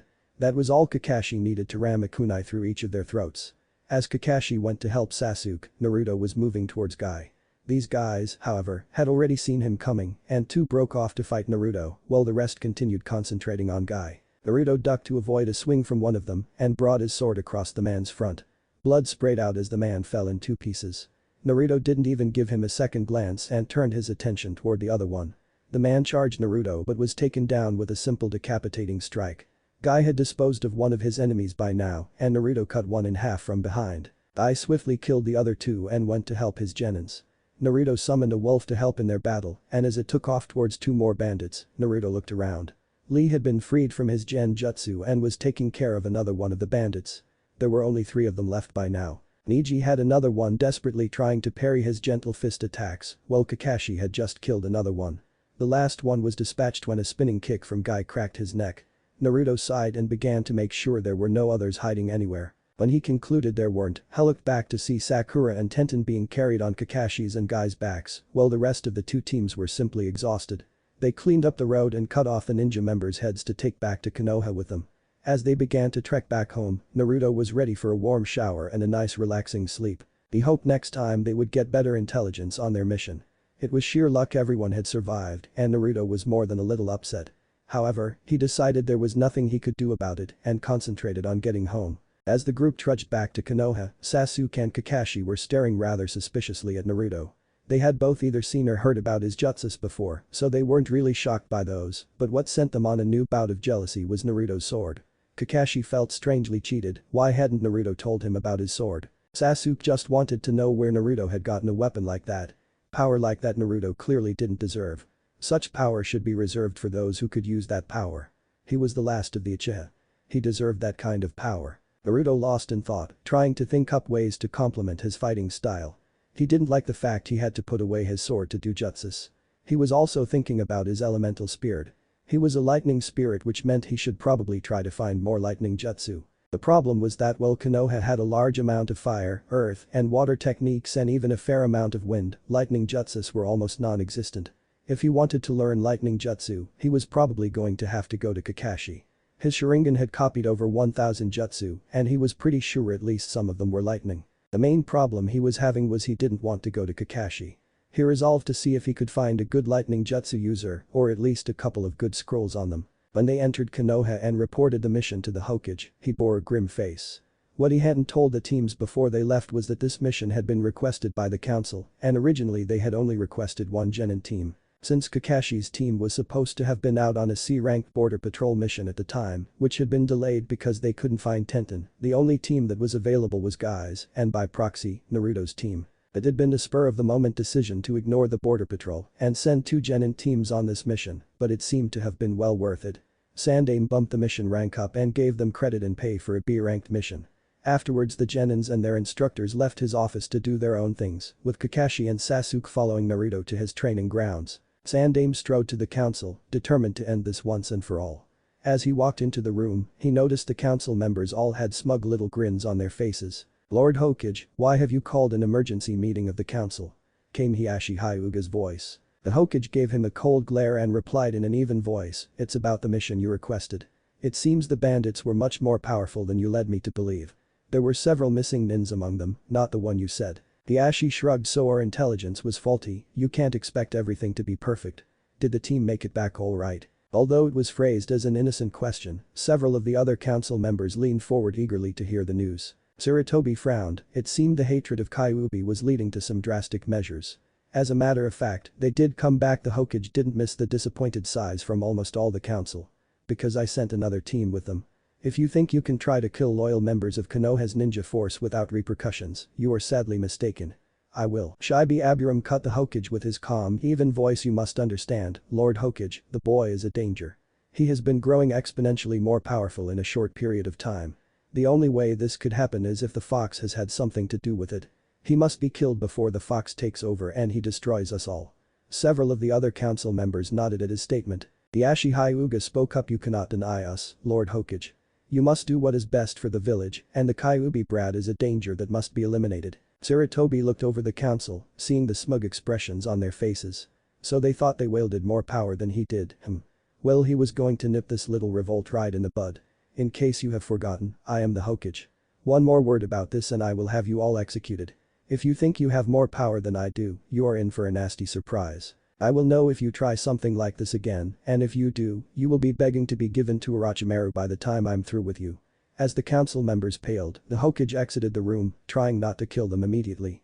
The utter nerve of those simpering old fools, threatening him. He normally didn't act like that, but for them to try to bully him into executing a ninja who had saved them during the Sand and Sound invasion made him angry like almost nothing else could.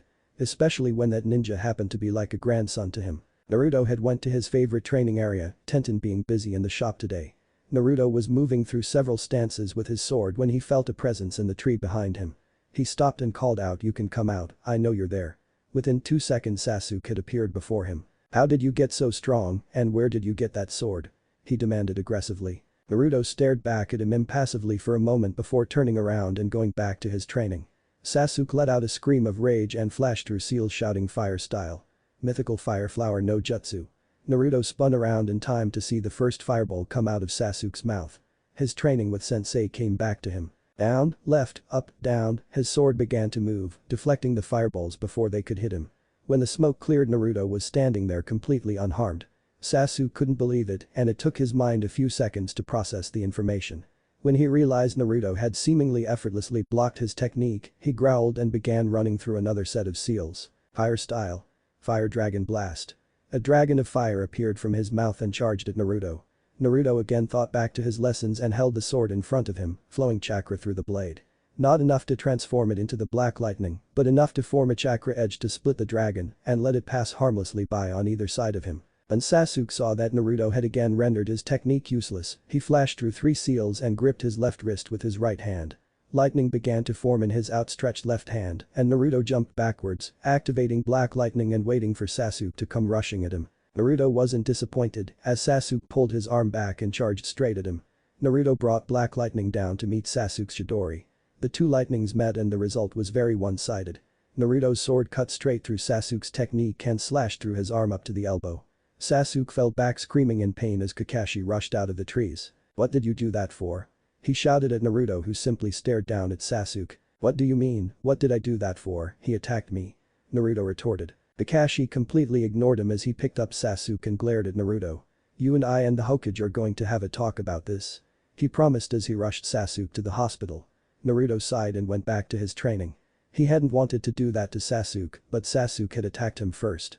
He deserved it. With those thoughts he dropped down to the ground and began to do push-ups, black lightning strapped securely across his back. When Naruto woke up in the morning, he didn't move at first, he simply laid there and pondered the previous day's events. He wondered what he was going to do for training and what the Hokage's reaction would be to his fight with Sasuke yesterday. He stared at the ceiling as he imagined what the villagers' reaction would be when they found out what he had done to the precious Uchiha. He shook his head to clear himself of those thoughts. Self-pity would do nothing. He got up and pulled his outfit on, fingering the gray vest and remembering how he had changed over the last 2.5 months. He walked over to the table and began to work out the things he needed to improve the most. Physical strength was a definite must. He had been knocked around like a rag doll in the fight with that Kisame guy. Speed was another thing, Lee could still run in circles around him. As he was thinking about what else to improve, he looked over at his sword and something hit him. What he really needed was to break down his fighting style and pick things that would complement it the most. Black lightning was a reflection of his fighting style.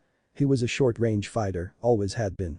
He preferred to attack head-on, overpower his opponent, and deal as much damage as he possibly could with each strike. It wasn't that he wasn't proud of the techniques he had invented, or that he wasn't grateful that the Hokage had taught him for the Chunin exams, but nothing of what he had learned really worked with his style of fighting. He didn't like to sit back and fight his opponent in a jutsu battle, he wanted to get in there and hit something. As he started to rearrange his training, there was a knock at the door. When he opened it, he saw a bear mask Anbu standing there. "Naruto Uzumaki, the Hokage requests your presence." Naruto nodded and went back inside to grab his sword. With black lightning now securely strapped to his back, he followed the Anbu across the rooftops to the Hokage's tower. The man stopped at the door to the Hokage's office and motioned for Naruto to go inside. When he entered, he found both the Hokage and Kakashi waiting for him. "Naruto, Kakashi tells me you had an altercation with Sasuke last night. I need you to tell me what happened." So Naruto began his story from when he had begun training to when he had sensed Sasuke's presence. He told the Hokage of Sasuke's demand and how he had ignored him to continue training. He spoke of Sasuke attacking him and how he had defended himself against the Uchiha's attacks. He ended by telling how Kakashi had reacted to the incident and the promise of a talk with the Hokage. Sandaime placed his hands under his chin and thought about what to do. "Since you only defended yourself when Sasuke attacked you without provocation and didn't unnecessarily harm him, I don't think you need to be punished." Kakashi opened his mouth to speak, but Sarutobi cut him off. "What I would like to understand is why you, Kakashi, allowed Sasuke to attack Naruto not once, but 3 times. You do realize that attacking a loyal Konoha ninja is equivalent to treason." "Lord Hokage, I felt that Sasuke needed to be handled gently. With the cursed seal, what happened to his family, and Naruto growing stronger than him so rapidly, Sasuke needed to be handled with caution to prevent his giving in to the cursed seal and running to Orochimaru for power. I feel that Naruto should teach Sasuke everything he knows and either give Sasuke his sword or make him one the equal of it. Sasuke needs to kill his brother as quickly as possible for him to get on with his life. If Naruto was in any real danger, I would have stepped in. Believe me when I say Naruto was in no danger." Both Naruto and the Hokage were shocked by what Kakashi was saying. Sandaime went to speak, but Naruto beat him to it. "So you don't consider 2 fire jutsu and an assassination technique to be any real danger? Sasuke could have killed me and you get mad at me for blocking his jutsu. What about all that those who break the rules are trash, but those who don't take care of their comrades are worse than trash crap you spout off, or is that nothing but empty air? And for your information, my sword only lets me touch it, so I can't give it to Sasuke and wouldn't even if I could. As for making one, well, sensei did give me permission to teach the technique for making swords like that to others. There is no way I would even consider giving that arrogant, spoiled bloodline brat a sword that could even hold a candle to black lightning." Kakashi stared hard at Naruto. "I'm sure you could disable that defense on the sword if you wanted to. Giving up a few techniques and a sword is not going to kill you." By this point both Naruto and the Hokage were shaking in rage, but Kakashi continued on oblivious. "If you had simply given Sasuke what he wanted, none of this would have happened. Lord Hokage, I recommend that Naruto be punished for hurting a loyal Konoha ninja and be forced to give Sasuke his techniques and sword and then have Naruto's memory of those techniques erased. He has too much power for a boy his age and it's obviously going to his head." Sandaime forced himself to calm down and said, "Kakashi, you have proven yourself to be incapable of unbiased judgment.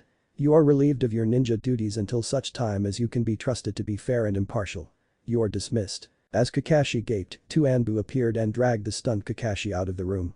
Sure, he was a little forgiving, but who wouldn't be? Sasuke was dealing with the cursed seal, his brother, and Naruto all at the same time. Sasuke deserved to be excused for his actions. As Kakashi's thoughts continued along their path of making up excuses for Sasuke and blaming everything on Naruto, the said blonde was staring at the Hokage. "Thank you for defending me, Lord Hokage." Sandame's eyebrows raised. "Lord Hokage. Since when did you become formal, Naruto? I felt it appropriate considering the fact you just basically saved my ninja career." Sarutobi laughed and sent Naruto out of his office. Naruto went out to his training area and began to do push-ups on the lake. It was a great way to build strength and control at the same time. When he was about halfway through, he noticed a flurry of pink hair coming towards him. "Naruto. Get over here right now." Sakura screeched at him. Wincing from both the decibel and the pitch, he made his way over to the bank. "How dare you hurt Sasuke, now he's in the hospital and it's all your fault." With that she raised her fist, preparing to give him the worst beating of his life. Naruto, however, had come a long way. His crush on Sakura was ancient history, and he wasn't too keen on letting her take her frustrations out on him anymore. He grabbed her arm as it was coming down, spun around, and hurled Sakura over his shoulder into the lake. As she surfaced, her face was a mask of rage. "Naruto. I'm going to kill you." she screamed. Naruto calmly took out black lightning and flowed his chakra through it, turning the blade into the lightning it was named for. He held the sword a few inches above the water and spoke in an icy voice, "Take one step towards me, Haruno, and I'll fry you. Go out the other side of the lake and get out of my sight." Sakura took one look at his face and knew he wasn't bluffing. Her entire being chilled as she realized the same person she had once hit and hated now hated her with an equal passion and would kill her if she crossed him the wrong way. She bowed her head and started to cry while rushing out of the lake, heading straight home to her parents. Naruto put his sword away. He knew he was going to get in trouble for that later, but that bitch had it coming. He decided to put his physical training on hold and go to the library to look for some lightning jutsus, never noticing the concerned pair of eyes watching him from the shadows. Naruto sighed as he looked at the small scroll in front of him. 3 Genin level and 1 Chunin level technique, the grand total of all of Konoha's written information on lightning jutsu.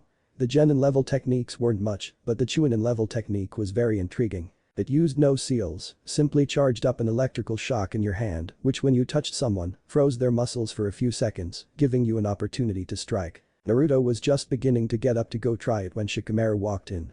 Naruto looked curiously at him, since this was the last place he expected to see Shikamaru. "Sasuke Uchiha has left the village. All of the higher-ranked ninja are out on missions, so you and I are going to find as many excellent genin as we can to go after him. Meet me at the north gate in half an hour." Shikamaru turned around and left as Naruto gaped. "Sasuke left the village," he repeated in wonder. He shook his head and ran off to find more genins. Half an hour later, he had managed to get approximately 0 people to come on the mission. Neji and Lee were on a mission, as was Shino. He couldn't find Tenten, and Sakura was useless so he didn't even bother going there. He got to the meeting place and found Kiba, Shikamaru, and Choji waiting for him. "Alright, now that everyone's here we can start."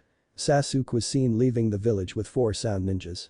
He is apparently heading to the hidden village of sound. We need to intercept him before he gets there and we're to bring him back alive if at all possible. Naruto, Kiba, and Choji all nodded. "Now this is the formation I've picked out. Kiba, you're the scouter in front and then I'm right behind you. Naruto is third, with Choji bringing up the rear." At this point Sakura showed up. "I heard you're going after Sasuke and I wanted to come with you." Shikamaru looked at her and shook his head. "You have nothing of value to offer on this mission. You have no skills we need to complete it. You'd just be in the way." He didn't have time to break it to her gently. She looked stricken as she looked at Shikamaru. Her face turned into hate as she looked at Naruto. "This is all your fault, Naruto. You had better get Sasuke back or enough. Shikamaru, let's go, we're wasting time. The more time we spend arguing with this bitch, the farther away Sasuke gets. We need to get a move on." Shikamaru nodded at Naruto's words, and the 4 genins went out the gate and disappeared without a second glance. 2 hours later they were jumping through trees in their assigned formation when Shikamaru called out for a stop. Down below them in the clearing were 4 sound ninjas and an odd barrel. One of the ninja had 6 arms, while another one had 2 heads. They were certainly strange looking, Kiba thought.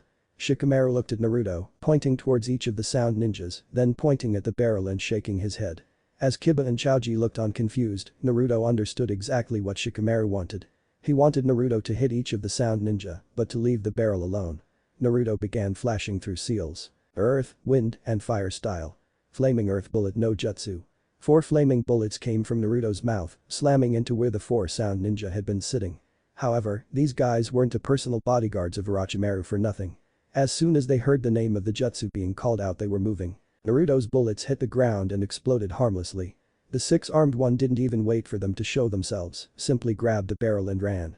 Now 4 leaf ninjas face 3 sound ninjas. Kiba, you and Akamaru take on 2 heads. Choji, you take on the fat guy, I'll take on the girl, and Naruto, you go after the 6-armed freak. Naruto nodded and took off into the underbrush, the same way the 6-armed guy had gone moments before. After running for several minutes, Naruto caught sight of a barrel on someone's back, moving ahead of him. He frowned and created 2 shadow clones, both of them using chakra to lengthen their strides to get ahead of the strange ninja. When both of them appeared in front of him, the ninja came to a halt, allowing Naruto to catch up to him from behind. Naruto took a swing at him with his sword, but the guy ducked under it, allowing the blade to pass harmlessly overhead. Naruto spun around to face him, black lightning flaring to life. The ninja in front of him suddenly grinned and Naruto dropped down just in time to avoid a bone spear. He took a careful look at a man with white hair and 2 dots above his eyes. Naruto had a problem and he knew it. The white-haired guy was a member of the Kagaya clan, he knew they could use their bones as weapons. He didn't know all the capabilities of the clan because he had been researching the Sharingan and the Byakugan and had simply stumbled across the other advanced bloodlines known to exist. He now wished he had done more than simply skim over what each clan was capable of. He also had 6 arms to consider. He didn't know what he was able to do, but he could almost guarantee it wouldn't be good. Fortunately, as he was considering the best way to go around fighting them, the Kagaya was grabbing the barrel and leaving, which meant he only had to deal with one of them. Naruto was guessing that Sasuke was in the barrel, which meant he couldn't afford to waste too much time on 6 arms. Naruto turned back to his opponent only to find the guy was retreating up into the trees. Naruto couldn't see him anymore, but he knew he was there. This guy seems pretty strong. I'd better not waste any time and take it straight up to level 2. So thinking, the curse seal spread over his body and a 3rd eye appeared on his forehead. Naruto looked around uneasily, waiting for the attack he knew was coming. He felt more than saw several golden shapes coming from his left side. He quickly turned and deflected them all with his sword, but more arrows appeared from another direction. He continued to deflect them. Naruto knew this was his worst opponent, a guy who he couldn't see and couldn't get close range with. As he deflected still more of the strange weapons, he wondered how he was going to beat this guy. Shikamaru was sweating. Choji had taken down the fat one at the cost of the 3 Akimichi pills. His own opponent was fighting with strange demons she controlled with her flute. He looked over and saw Kiba and Akamaru were on the ground, breathing heavily after the 2-headed wolf had failed to break through the gate the twins had summoned to defend themselves. As the twins advanced on the boy and his dog, Shikamaru had a flash of inspiration. Completely ignoring his own opponent, he grabbed the 2 sound ninja and held them fast. Kiba. Attack them now, Shikamaru shouted, praying Kiba had enough left in him to launch one more attack. For one long second Kiba just lay there. Then he came off the ground already spinning, heading straight for the one called Seiken. Seiken's face contorted in terror as he saw his death approaching in a whirlwind. Right as Kiba struck him, Shikamaru released the shadow bind, but it was already far too late. Seiken screamed in rage and fear as Kiba tore into him like a hurricane, ripping him apart as blood was sprayed everywhere. Yukin looked stricken. He knew he couldn't live long without his brother. He was already feeling the life leaving him. As Shikamaru released the shadow bind, Yukin collapsed, too weak to do anything. Naruto was having problems. As he spun around to deflect more of the strange weapons, Sasuke was getting farther away. He knew he couldn't afford to waste much more time with this guy. You're pretty good, I don't think I've ever met anyone who can deflect my weapons before. Came the voice from the trees. You're not bad yourself, I've never seen these kinds of techniques before. Naruto replied as he blocked yet another volley of arrows. You wouldn't, they're secret techniques only my clan can use. The name's Kidomaru, by the way, just so you know who's going to be killing you. Naruto could feel the guy practically oozing smugness. Naruto was starting to develop a plan. After he deflected yet another barrage, he put his sword away. He knew he had to act quickly to avoid getting impaled. Naruto's hands flashed through seals, having pinpointed the guy's location from his voice. Earth and fire style. Lava river no jutsu. The lava poured out of Naruto's mouth and formed a river destroying anything in its path. Naruto didn't have any real hope of hitting the guy, he simply wanted to flush him out and get him into close-range combat. He saw a flash of movement to the left. There. Naruto threw 10 shuriken and performed the appropriate hand seals. Shuriken shadow clone no jutsu came the cry. Kidomaru ducked under the shuriken and saw 3 shadow clones surrounding him. He pulled and made several swords with a spider thread and sliced through the ones in front of him before they could even mount a defense. He spun around towards the last one and cut straight through it. Boom. The clone exploded, sending Kidomaru flying straight towards Naruto. Naruto was waiting for him, his sword ready to split Kidomaru open. He looked around for something, anything to stop his flight towards the death that awaited him. He began to make the spider thread, but it was already too late. Naruto's sword cut him clean in half, from his head to waist. Naruto was covered with blood, but he didn't care. He didn't even look at the corpse, already heading the same way as the Kagaya, trying to find Sasuke. Kiba looked at the guy he had killed. It was his first kill. He heard a scream and saw Shikamaru shaking his head as if to clear himself from a genjutsu. Kiba knew he couldn't dwell on this any longer. He started to reach into his pocket and froze. He knew the danger of overdosing on the soldier pill. However, he didn't really think he had a choice. He pulled his hand out and fed a soldier pill to Akamaru and himself, getting ready to fight again. Naruto caught up to the Kagaya in a clearing. As if sensing his presence, the Kagaya set the barrel down and turned to face Naruto. As the two stared at each other, violet chakra began to leak out of the barrel. Naruto stared in shock as the top of the barrel burst open and a figure with dark skin and hand-like wings took off in the direction of the sound. The wings began retreating into the person's back and Naruto called out to him, guessing it was Sasuke. Whether it was or not would have to wait as he didn't answer and Naruto had to dodge several finger bullets from the Kagaya. Naruto pulled black lightning off his back as he began to circle the Kagaya. Two bones grew out of the other man's hands and Naruto came forward, raising his sword over his head with both hands and bringing it down, trying to end this quickly. However, the man was nothing if not skilled. He didn't even bother to try to block the sword, instead stabbing at Naruto's wrist. Naruto fell back with a cry of pain, already feeling the chakra of the Kyuubi beginning to heal the wound. Naruto looked back at his opponent more warily. He knew he was in for a tough fight. The guy was good, had a strong bloodline limit, and had a level 2 cursed seal. Naruto dropped into a stance and waited for the guy to come at him. Hiba and Akamaru had again successfully turned into the two-headed wolf and were tearing through the forest at an insane rate, trying to find that flute-playing bitch. As he crashed through another tree he saw something out of the corner of his eye. He turned toward it, recognizing the girl in spite of the protrusions coming from her body. She tried to move but found she couldn't. Hiba gave a doggy smile as he realized what was going on. Shikamaru had, again, trapped his opponent with a shadow bind to give Kiba a chance to hit her. He didn't even bother spinning, simply raising his paw and slamming it down just as Shikamaru released the jutsu. The girl never had a chance. Hiba and Akamaru split up and fell to the ground, completely exhausted. Shikamaru also went to the ground, favoring his broken finger. A swirl of sand let them know of another person's presence. They turned their heads as much as they could, lying on the ground, and saw 3 people standing there. One had a huge gourd on his back and dark rings around his eyes. Another one had a package wrapped up on his back. The girl had a large fan. Ara, Kankuro, and Temari were looking down at them. Wow, maybe Konoha genins aren't that weak after all, came Kankuro's voice. Ara simply stared impassively and turned to Chouji, picking him up with his sand. Shikamaru and Kiba looked panicked but relaxed when the sand didn't implode to crush him. They were next to be picked up on the Sand Express and were soon moving back towards Konoha. Naruto waited for his opponent to make a move but the guy just stood there.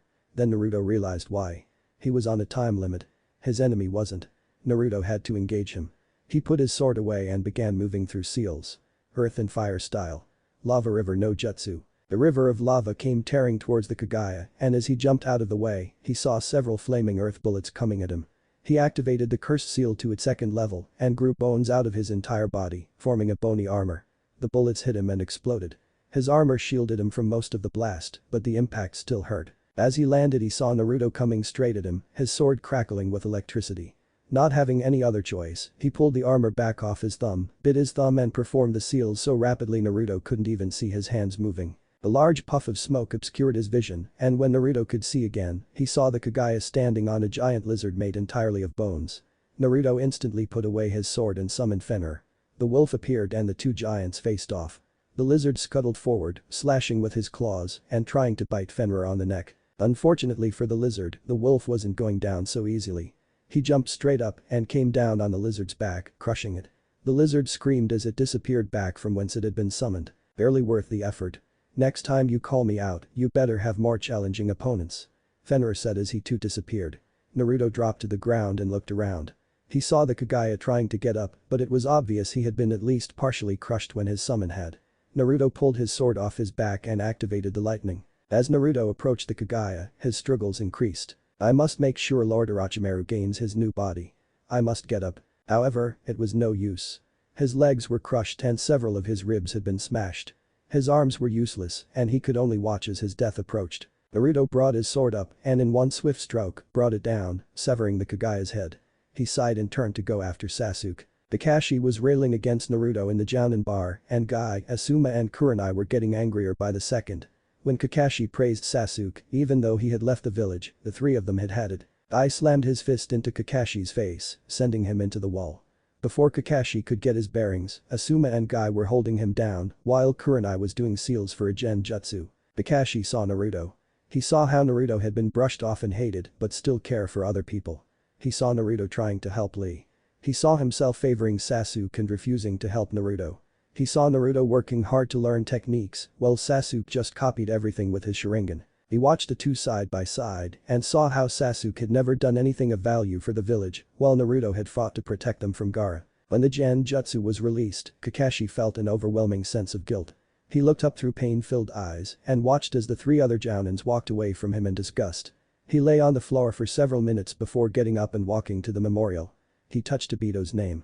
"I'm sorry" was all he got out before he collapsed to the ground, crying his eyes out. After about 30 minutes he shakily got up and headed towards the gate. "I will not abandon a comrade again. I will make you proud." Obito were his only thoughts as he took off after Naruto and Sasuke. Naruto had closed on Sasuke in a river valley. "Sasuke," he shouted. Sasuke stopped and turned around. "Come to get killed, dead last," he said. "No, I've come to bring you back. You can try." With that, Sasuke activated his cursed seal and charged.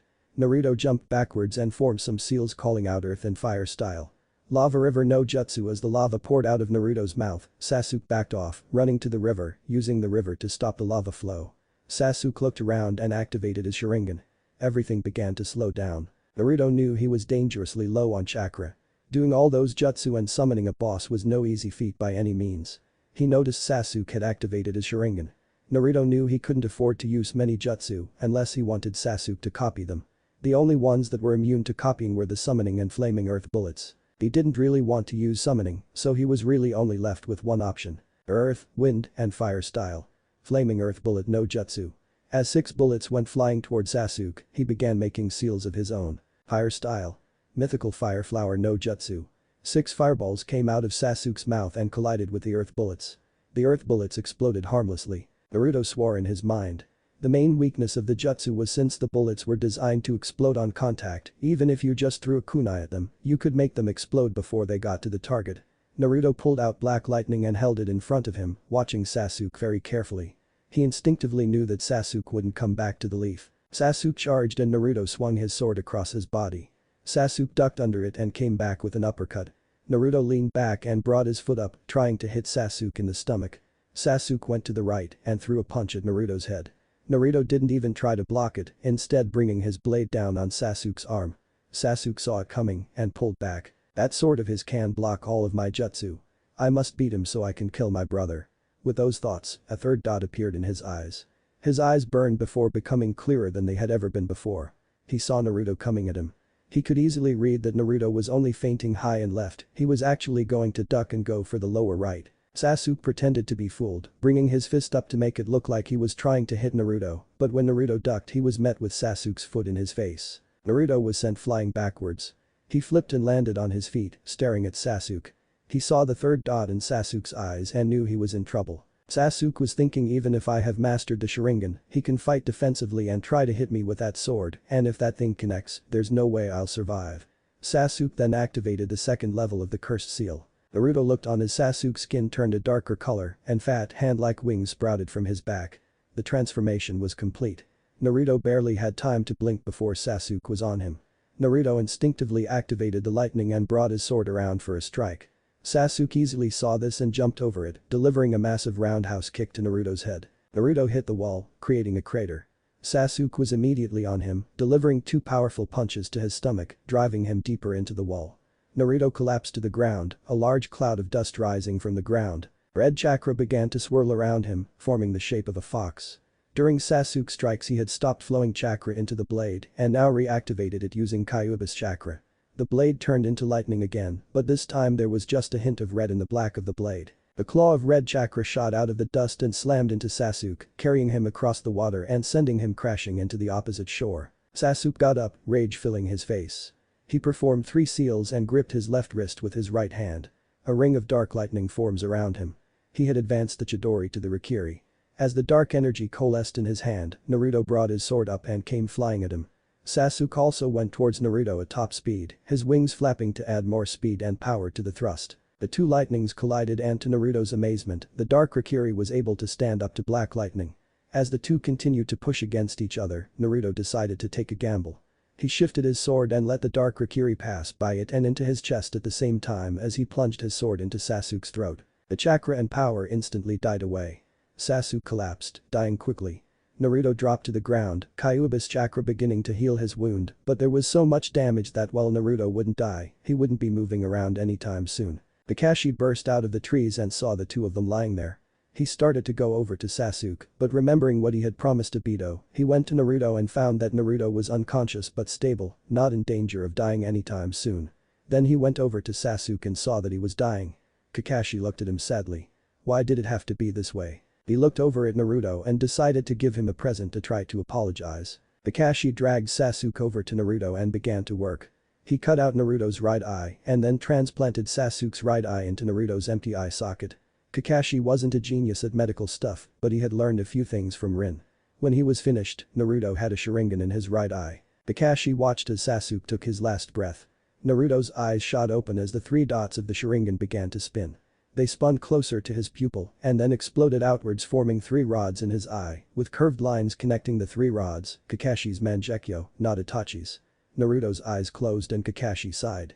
He just stood there for a few minutes, not really wanting to move. Then he picked both of the boys up and began the trip back to Konoha. Why am I here again?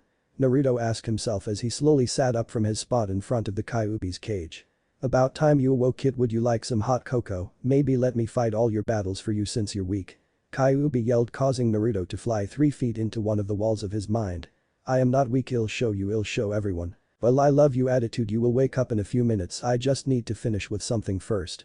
Kyuubi muttered as a thin line of red charca shot out from his cage and hit a piece of glowing purple stone, causing it to change to the same color of the room. What was that? Hehe, that is a gift given to you by your old sensei Kakashi, I just made it a little better. Now wake up. Naruto moaned as he slowly sat up. The first thing he noticed was that his right eye had no sight in it and that he was lying in a hospital bed. Slowly bringing his hand up, he let out a sigh of relief as he felt a bandage wrapped around his head. For a second there I thought I lost my sight. He thought as he heard a chuckling in his head. Who said you did not? What? I'm only joking, that's what I was working on. You should have your normal eyesight on, and when you add charca to your eyes you will get a surprise. Surprise? Why do I have the feeling you did something I am going to regret? You only doing this to get on my good side. Someone coming, you will find out in a bit. Almost as soon as he stopped speaking, Naruto heard 2 voices in the hall. You would, why did you not tell me, and you did it without his saying it? The third's voice rang through the whole hall. Hokage-sama, I am sure you realize it is best for Naruto, and I know Sasuke would have wanted his to kill his brother, so it almost the same as if he killed him himself. Kakashi voice said in a calm voice.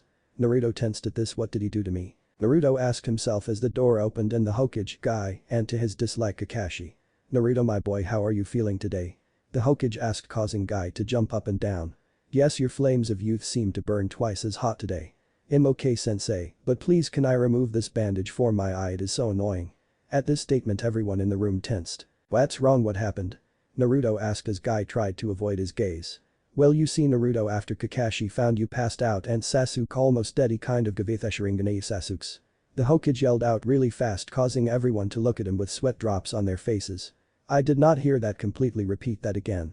It's better if we show you. Kakashi replied as he walked over with a smirk on his face. Much to Naruto's dislike, he started cutting off the bandages. What's the matter, why can I see? Naruto, it would help if you opened your eyelid. Kakashi said in a bored tone as he brought a mirror up to Naruto's face as he slowly opened his eye. The room got tense as every adult in the room yelled, what the hell? What, there is nothing wrong with my eye, what is wrong with that? Naruto asked as he looked in the mirror at his 2 blue eyes. Where is Sasuke's Sharingan I gave you? Kakashi yelled, causing Naruto to look up at him. Add charca to your eye, kid, a little for the 3 tomode and about enough for a fire, earth and wind style attack, for the kind that Itachi used on you that day. You what? Who said I wanted the Sharingan? Naruto yelled, sitting straight up. Naruto, I knew Sasuke would have wanted it to live on and it will help with Itachi who is coming for you. Besides, it's a gift. I did not know how rude I was to you and I wanted to say sorry the best way I can. Kakashi mumbled, causing Naruto to activate the Mangekyo Sharingan. Well, thanks, but I don't forgive that easily, you will have to earn my respect back. Naruto, how is it you can turn the Sharingan on and off, but Kakashi can't? The Hokage asked, causing Naruto to look at him and turn his new stolen bloodline limit off. Kyuubi did it when I was knocked out. Now I am hungry and need to go eat some, then try to find someone to teach me lightning-based jutsu.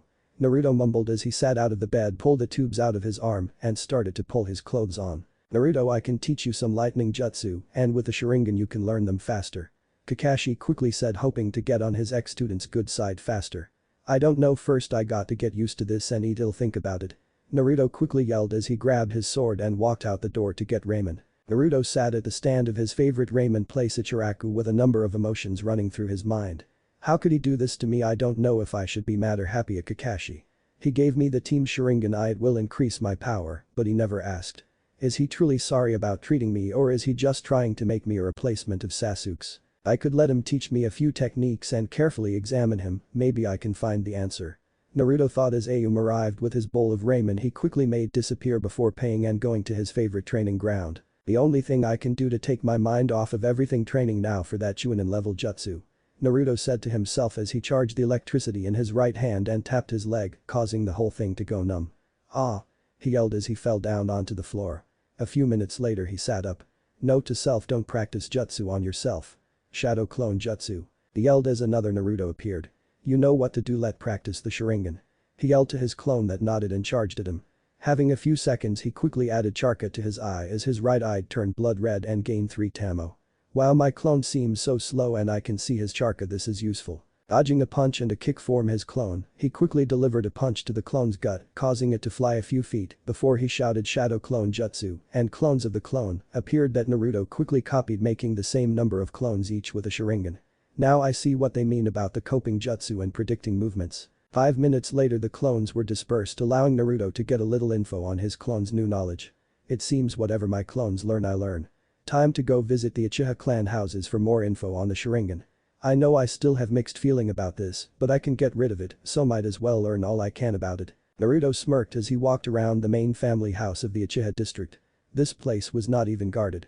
Quickly pocketing a few scrolls on the Sharingan he found in the library, Naruto was about to walk out when he noticed a moved mat in one of the sitting room. Walking over he was forced to yell in surprise as he fell down a hole rolling down the stairs. Oh, where am I? Naruto quickly took note of his settings. He was in a candle-lit room when a big tapestry was on the wall. Quickly walking to the tapestry he had to hold in his surprise. Sasuke must have came here before he left. This is info on the most powerful form of the Sharingan, the Mangekyou. Tsukiyomi and Amaterasu Moon God, Shining Heaven and the ability to move dimensional rifts. Tsukiyomi is the ultimate Gen Jutsu and Amaterasu creates the strongest black fire. Activated my saying or thinking their names, how convenient. I'll try those later, but I must go for now. Naruto quickly ran out the door and was about to leave the Uchiha compound when he came face to face with Kakashi. I thought I would find you here doing some research, Naruto. Kakashi asked, his eye in U-shape. As a matter of face I am, maybe I'll test my ultimate Genjutsu on the next person to give me a dirty look. Kakashi's face showed a bit of surprise and shock. You would not do that, not even villagers deserve that. No, I guess not, but still I need to test it, maybe Ibiki will let me test it on someone in interrogation. Naruto, where did you find out information on that? Kakashi asked. Only Itachi has that information on that skill. I found it in a secret place in the compound, only one Uchiha and me know about it now and I plan to keep it that way. Naruto said in a tone that meant the subject was closed. Okay, but have you considered my offer to you on lightning-based jutsu? Kakashi asked, hoping for a yes. Yes, but not for another week or so, I need to do other things, I need to go now. Naruto stated as he walked home, not talking to anyone on the way. The next morning Naruto was doing his normal warm-up of 300 push-ups, sit-ups, increasing his weight 20 pounds, and running 3 laps around Konoha when he heard his name called. Oh, not them. Naruto pleaded as the whole Sasuke fan club arrived with Ino and Sakura in the front. You killed him, you killed our Sasuke-kun. Ino yelled and Sakura created a fist. He'll kill you, Naruto. They all shouted as they all started charging. Run. Naruto told himself as he took off running at speeds that would rival Lee's. Well, it is good exercise. Elsewhere at the hot springs, what great research today. Jiraiya giggled as he continued to draw and write down a few things in his little notebook. Something is missing, but what? He asked himself as the ground started rumbling. The only thing he saw before he got trampled by at least 30 girls was a blonde streak. That's what was missing. Arashi, no, he is dead. Don't blame me, it's not all my fault. Naruto mumbled as he added charca to his feet and started running up the Hokage tower. No, yelled the fangirls as only Sakura could continue the chase. The Hokage was having a quiet day with the evil dreaded paperwork until a streak of blonde that crashed through his window. Safe at last. Naruto panted as he stood up. Naruto, what is wrong? The Hokage asked. Evil fangirls. Was all Naruto could pant out before he was tackled by Sakura, who leaped through the window yelling a battle cry. "You killed my Sasuke-kun, now take your punishment." Sakura yelled as she attempted to punch Naruto, only to be picked up by a pair of strong arms. Sakura swung her head around to try to punch whoever stopped her assault, only to go pale white as she came face to face with the Hokage. "Hokage-sama, I was just trying to beat Naruto until an inch from his life." The Hokage finished from her, making her not ashamed of what she did in front of the leader of the village. "I hope you know Naruto could have killed you for attacking a fellow ninja of this village. Now would you be so kind as to leave, I have much paperwork to do." The Hokage said as he threw her out of the door. "Thanks Hokage-sama, I thought I was going to have to do Tsukiyomi on her." Naruto panted, trying to gain control of his breath. "Oh, before I forget, I wanted to ask I could practice my new ultimate Jinjutsu on so interrogations with Ibiki." "Fine, now please leave, I got to get back to work." The Hokage replied, grabbing the roof of his nose. Naruto gave a sigh of relief as he managed to slipping into Tenten's shop. "Tenten," he yelled, causing the weapons to rattle on their hooks. "What?" Tenten replied as she walked out of the back room. "Want to train today?" "Fine, but this time no cutting my swords in half, you still owe me for 3 of them." Tenten said, saying 3 in a hinting way. In the training area behind the shop, Tenten swore as her strike at Naruto was once again blocked by black lightning. "He is something I just learned, dance of the crescent moon." Tenten yelled as 2 clones of her appeared, each swinging a different way. "Oh no, she does not stop when she is this pumped up, I could get really hurt." "Oh, I know Sharingan," Naruto thought to himself as his right eye turned red and Tenten slowed down. I get to block her move and copy it at the same time. I'm starting to love this thing." "What?" Tenten yelled in surprise as Naruto's sword met hers, blocking the attack altogether. "Not bad." Naruto mumbled with his head looking toward the ground before turning the Sharingan off and looking up. "How did you block that? My dad told me nothing could block that move except a Hyuga and a Uchiha." Tenten yelled, still a bit pumped up from the fight. "That's for me to know and you to find out, my little Tenten." Tenten let out a little blush at being called that. "Well, bye." Naruto yelled as he ran out the door before she could even reply. Naruto laughed at his recent accomplishment that morning. Flashback, Naruto walked down the street. The hot springs were hoping on a nice day of soaking and resting his muscles. "Oh yes, great research today, at this rate the next one will be finished in a month." Came a giggly perverted voice from around the hot springs. Pervert time for fun." He thought as he tiptoed around the corner to see the back of the man who helped with Itachi and kiss him. "The no has secret to jutsu 1000 years of pain." Naruto shouted as he added Charka to his fingertips, giving the white-haired pervert a poke before sending him flying into the women's side of the hot springs. "Ek pervert." Came the voices of every girl as the sounds of fist hitting flesh. Before the white-haired pervert came running out of the front door covered in brushes, followed by numerous girls in towels. "Hey Hinata." Naruto yelled as he noticed one of the girls running after the pervert. Hinata stopped dead in her tracks as she turned her head around slowly to come face to face with Naruto before passing out from embarrassment. Then flashback. Pervert got what was coming to him. Naruto chuckled out as he sat eating his ramen. It's all your fault, my research was ruined." Yelled a voice from behind him as he turned around to find the white-hair pervert from before. So do you know who I am? I am the great and powerful frog sage Jiraiya and author of the best-selling novel Makeout Paradise. The pervert man yelled while doing a really stupid dance that caused everyone in the ramen stand to look at him. "And I am Uzumaki Naruto, so what?" Naruto said before paying for his ramen and walking away, attempting to get rid of the pervert. The Kyuubi brat him better get on his good side. Jiraiya thought, "Hey kid, let me train you, I'll teach you to summon frogs." Jiraiya yelled as he caught up to Naruto. "No thanks, wolves are better." Naruto yelled as he dashed around a corner. "Okay, how about this super powerful move, the Rasengan made by the 4th Hokage?" Jiraiya yelled as he held out his hand while running and created a blue spear. "No, leave me alone." Naruto yelled as he charged electricity into his arm and tapped the sage on his knee, making him fall on his face. "I will teach you something if it is the last thing I do." Jiraiya yelled as Naruto ran into the library. "Get out of here, demon, we don't serve you." Yelled the librarian from her desk as she noticed the new arrival. "Fine, whatever." Naruto mumbled as he quickly rounded the corner and transformed into a 16-year-old teen with brown hair and brown eyes. "Now to find a scroll on fire ceiling so I can test my Amaterasu without burning all of Konoha down," Naruto thought as he grabbed a book titled Elemental Seals Encounters. "Is that all, sir?" the same librarian asked as she gave him the checked-out book before he walked out the door. Done, Naruto thought happily as he looked at the fire containment seal he just wrote out all by himself. "Okay, you guys ready?" Naruto yelled as he looked at the Hokage, Kakashi, and to his disappointment the super pervert Jiraiya. "Remember, Naruto, set this one tree on fire, only one, and we will test the flame's ability to resist attacks." The Hokage yelled from his spot 20 feet from the tree. Each member sat around the tree, one at each corner. Jiraiya cracked his knuckles as Kakashi uncovered his Sharingan and the Hokage removed his robe and hat. "Here we go." Naruto yelled as his right eye morphed into the Mangekyo Sharingan. Focus my sight on the T and only the tree, limit my sight to it. Steady my breathing, focus and Amaterasu. Naruto yelled as a black flame escaped his mouth, flying straight at the tree. An explosion rocked the whole area as the tree burned up instantly, leaving only a little stump with black flames quickly burning it up. Okay now. The Hokage yelled as he and Jiraiya both yelled Earth Dragon Bolt. Two dragon heads the size of the creators arose from the ground, shooting earth muddy bullets at the tree, causing the earth to dry up and fall useless onto the ground. Water Dragon Blast. Kakashi yelled as a huge Chinese-style dragon erupted from the nearby lake and rammed itself into the tree, causing a huge cloud of steam. Fire Dragon Blast. All three high-level ninja yelled as three dragons of fire erupted from their mouths, slamming into the tree, only to be stopped by the black flames. Well, looks like it can't be stopped, but at least I got to copy an high-level earth, a fire and a water-level skill. Okay, the only thing any one of us got from this is 3 new skills, and we learned it can't be stopped.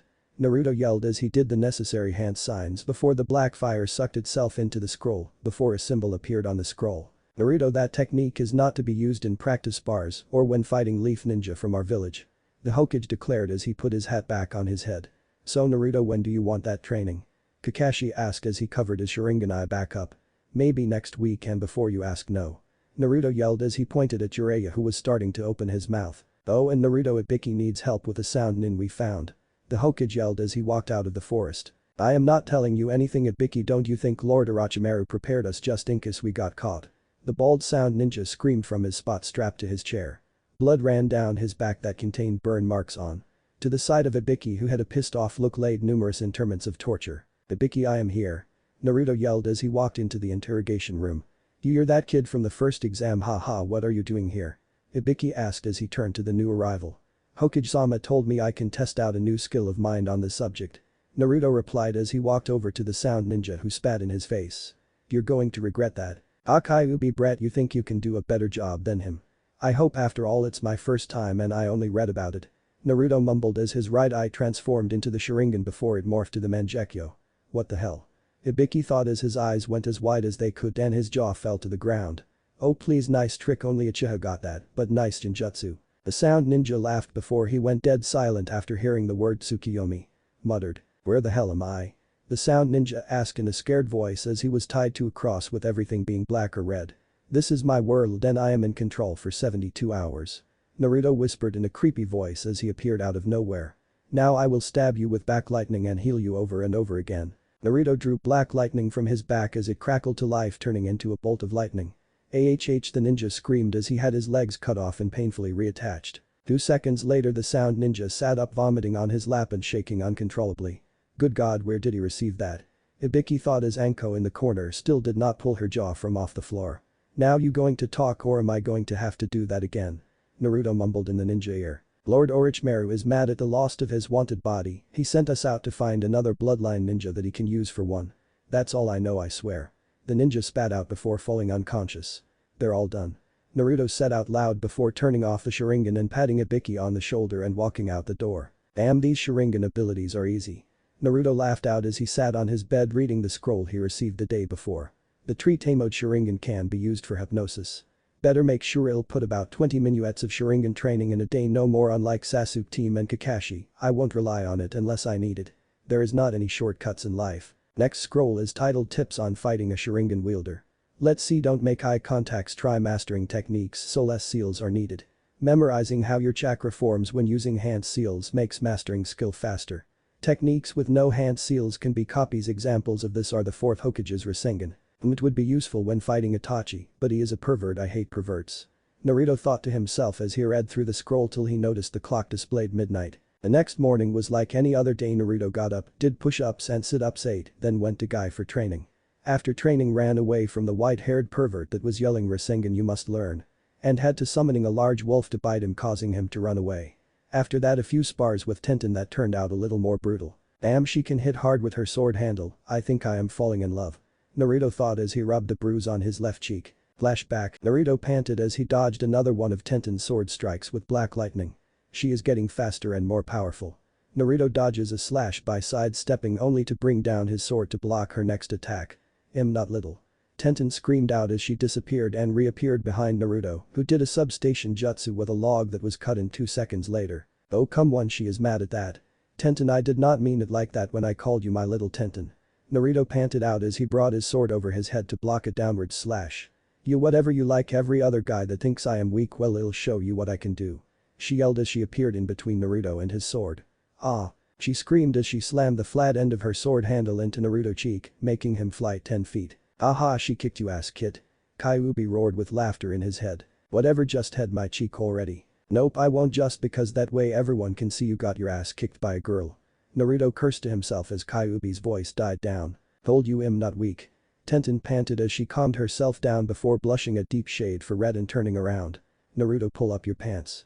Tenten mumbled as Naruto looked down to realize his pants had fallen down before he hit the ground. How did that happen? He asked himself as the moment he was hit played in his mind. Flashback. Flashback. Tenten brought his sword's hilt up ready to deliver as much pain as possible, not realizing he blade cut Naruto's pant button clean off. And flashback. I had to run home with my hands in my pants. I hope she knows how many people gave me weird looks. People always give you weird looks, you're the demon spawn, remember kid? You did not have to remind me, Naruto thought as he opened a scroll he received on techniques the Sharingan cannot copy. Let's see, wood style jutsu, bloodline limit skills, Chidori, due to needing the lightning infinity and Rasengan. Damn, Rasengan turning up everywhere. The fourth used that attack on me, it was powerful, maybe you should learn it. If I learn it won't be for a while, I plan to outlast the pervert. Naruto yelled, causing Kyuubi to jump by the sudden outburst. Naruto smirked at the event so far. Man, I think I am starting to fall for her, but she also scares me. He thought as he got lost in his thoughts. Flashback. Naruto was once again training using black lightning with Tenten, who was using 2 katanas this time. He ducked, avoiding one, while bring black lightning over his head to avoid the downward slash, causing the two to go into a weapon deadlock. Come on, I know you're stronger than this, overpower her, this is bad, it makes my container look weak. Kyuubi roared in Naruto's head, causing him to almost lose his balance. I can't, if I use more strength then it will leave an opening for her to attack, she is fast with those weapons. I guess you're a bit right, but I did not know you wanted your mate to be stronger than you in weapons. Kyuubi mumbled out, causing Naruto to fall and get the butt of the katana in Tenten's right hand to hit his head. Oh god, you don't have to hit the person, whatever happened to stopping centimeters from a person and saying you lose. Naruto mumbled out, causing Tenten to smirk and put one sword away and the other right up against Naruto's neck. How is this? She whispered in his ear, causing him to go a tiny bit red in the face. Way to go Tenten, hold him there so we can kill him for what he did to Sasuke-kun. Yelled Sakura and Ino together from across the training arena. Oh shit, they really want to do it this time. Naruto panicked out as he knew there was no way out with Tenten still wrapped around him. Tenten's eyes opened wide in realization at what she heard. I know the story of Sasuke, but he betrayed the village and tried to kill Naruto, he was only defending himself. How can they hold that against him? She asked herself as Sakura and Ino both charged in with kunai in hand. Oh no you don't. Tenten screamed out before disappearing and reappearing in front of the two. Sakura and Ino could not do nothing as the katana that was in its casing smacked them over the head, then Kuna rained on them, pinning them to a tree. What are you doing? That monster killed our Sasuke-kun, the strongest and most good-looking ninja of our class. Sakura yelled, pointing at Naruto, who was just getting to his feet and placing black lightning on his back. First of all, if Sasuke was the strongest, how did Naruto kill him? And second, Naruto is way more good-looking than you, Sasuke-kun. Tenten asked them, shutting them up instantly and causing Naruto to fall again after hearing the last part. Well, he still was the last Uchiha, and someone will make him pay for killing the last of one of Konoha's clans. Ino stumbled out, causing Naruto to start to laugh. First of all, no mere villager can make me pay, they fear me too much, and the Hokage knows what I did can agrees with me, plus I got the protection of some strong ninja, one of them is quite annoying. Naruto yelled at the bush, causing a white-haired man to pop out of the bushes. Everyone went silent when they saw him, recognizing him from pictures in the textbooks, one of the legendary 3 Jiraiya. Earth-style Earth Pursuit no Jutsu. Naruto yelled while in the processes of grabbing a scroll, whipping some blood on it, and slamming it on the floor. Silence filled the area before 5 wolves jumped out of the ground, just missing the legendary ninja, causing him to substitute himself with a log, while disappearing in a puff of smoke to do some research. Silence filled the arena that was about to be broken by Tenten, if it was not for the Anbu that appeared all of a sudden. Uzumaki, the Hokage requests you at his office now. The Anbu yelled quickly before disappearing again. Bye. Naruto waved quickly before running full speed to the tower. Naruto arrived in the office via the window to see the door open and Jiraiya appear as he walked in. Good, you're both here, I have a mission for you too. I know you have an interesting history so far, so Naruto no beating Jiraiya. You are to find the legendary slug San Tsunade and bring her back before Orochimaru tries to kill her or use her medic skill. Naruto, I know you have the issue, but I'm saying now you can summon 2 types of animals, your wolf contract will not be in void. Toads are very useful, and I'm sure the boss will love that you beat Jiraiya daily. Also Rasengan will be useful. Jiraiya trained the fourth and he is tied by a promise, so you must let him train you. The Hokage said to the two calmly. Naruto lost his annoyed look before getting a calmer one, while Jiraiya had a look of betrayal. Sensei, why must you mention the beatings? Jiraiya thought as Naruto opened his mouth. Fine, Fenrir is weak at some things, since he don't have a weapon like the frog boss. But no perverted stuff or I, so you Black Lightning special abilities up close. He replied in a darker tone, causing the Hokage to give a look of pity at his former student. You leave at sunset, not dismissed. The Hokage commanded as the two leapt out the window to prepare. Ah, the Hokage made my life a lot easier. The Toad boss is not bad with his sword and water jutsu. Kyuubi laughed out as he knew Naruto would learn to not upset the Hokage. Yeah, I guess that he better not be like Jiraiya. Naruto thought, causing the Kyuubi to laugh. Maybe you will see the snake and finish the Hokage's job. Maybe a little black lightning cuts and light his hair on fire with your ultimate fire. Kyuubi suggested, causing Naruto to smile. Maybe it won't be that bad. He chuckled out as he grabbed a scroll on warm-ups with the Sharingan. Then flashback, Naruto was busy walking down the street signing the frog contract. Took a minute of his time. Damn it, why didn't he say it took the fourth 3 years to make and Jiraiya 4 months? He cursed in his head as he tried to once again pop the water balloon in his hand. He had popped the balloon once, but Jiraiya made him continue till he could do it almost instantly. Damn this thing. He screamed in his head as the balloon exploded, spraying him with water. Very good Gaki, now for the next step. Jiraiya congratulated as he held out a rubber ball that exploded, sending pieces of rubber flying in every direction. Use as much power as you can, but the ball much explode all over one hole won't work. Also it has to explode from all sides at once. He explained as he threw another ball at Naruto. Naruto concentrated as he began spinning his charka in his hand faster, adding more charka, creating a small hole in the side of the ball. Damn it, how did he do it? It is impossible to have it to explode everywhere. You really are mental, kid. Kyuubi sighed, causing Naruto to get a vein on his head. Jiraiya just chuckled after figuring out that the fox must have insulted him. This is an extremely hard move and there must be something I'm missing, something difficult. You would never understand, Baka Fox. It's so simple, even the stupid blonde with the ponytail could get it. Multiple rotations at once going in different direction. Naruto metal slapped himself for letting something so simple pass him. He right, even the stupid blonde could. Hey, wait a minute, I'm blonde. Naruto yelled as the fox started to chuckle. Took you long enough. He quickly chuckled out before closing the metal link. Baka Fox. Okay, multiple rotations. He thought as he stated, spinning his charka in one motion. Quickly he kept the rotation going while spinning in another direction, causing the ball to get 2 bumps owed. Another, he commanded as 3 more bumps appeared. Jiraiya was in deep thought before a huge explosion knocked him out of his ideas for the next novel in his world-famous book series. He is advancing really fast at the rate he is going, he will have this mastered faster than me. He thought to himself as he looked at Naruto, who was smoking a bit due to the explosion. Okay, the third and final step is to combine the 2 steps together. You can use both hands for this till you can figure to how to do it with one. He explained as he showed using a tree what the Rasengan completed will look like. At night in camp, Jiraiya sat by the tree with an unrolled scroll, drawing a few pictures, looking up every few seconds to make sure Naruto did not see him in perversion. Meanwhile, on the other side of the camp, Naruto was once again putting all his attention in the rank jutsu in front of him. Every time I do this I wind you with it, really weak and unstable. Fox, help me out. Nope. No, why the hell not? Because you would not learn anything. Fox. Yes, I hate you, I know. The Kyuubi yawned out before giving one chuckle and going back to sleep. Baka Fox. Naruto yelled in his head as he created another Rasengan that was shaking a bit and in a more oval shape. Not even standing up, he pushed it into the big rock next to him, only to get a few swirl marks. Wait, what if I use Cage Bushin? Yeah, that will work. Nope, damn you Fox, I thought you were asleep. Nope, why can't I use Cage Bushin? If you use Shadow Clone, then you will have to use them and it will give you a disadvantage if your opponent does not let you prepare the clones. No shortcuts. The Kyuubi bellowed out before going quiet once again. Meanwhile, a few hundred feet from the camp, 2 figures stood. Come on Itachi, let's take him now, we only got one more chance before we have to wait a while. They are tired. Kisum whispered to his silent partner. He has Jiraiya with him, even I can't stand up to him that long even with the Sharingan. Itachi spoke in a cold, emotionless tone. Then what are we going to do? We will wait till they are in a village, they will be busy trying to hold down their power to not hurt the people. Itachi replied, caused Kisum to laugh. You're evil, you know that? He asked as Itachi pulled out a packet of Pocky and began munching on it. The next morning Naruto was not having a lot of luck with his newest jutsu. Well, I'm getting there slowly, the attack does more damage, but it is still weak and unstable. Kid, here we are, this village is famous for its bar and casino, remember we are look for a woman with long blonde hair and huge melons. Jiraiya explained using his hands to sew detail to the melons, causing some drool to escape his mouth. Hey Arasenin, pay attention. Naruto yelled, causing Jiraiya to snap out of his thoughts. What did you call me? Arasenin, you pervert.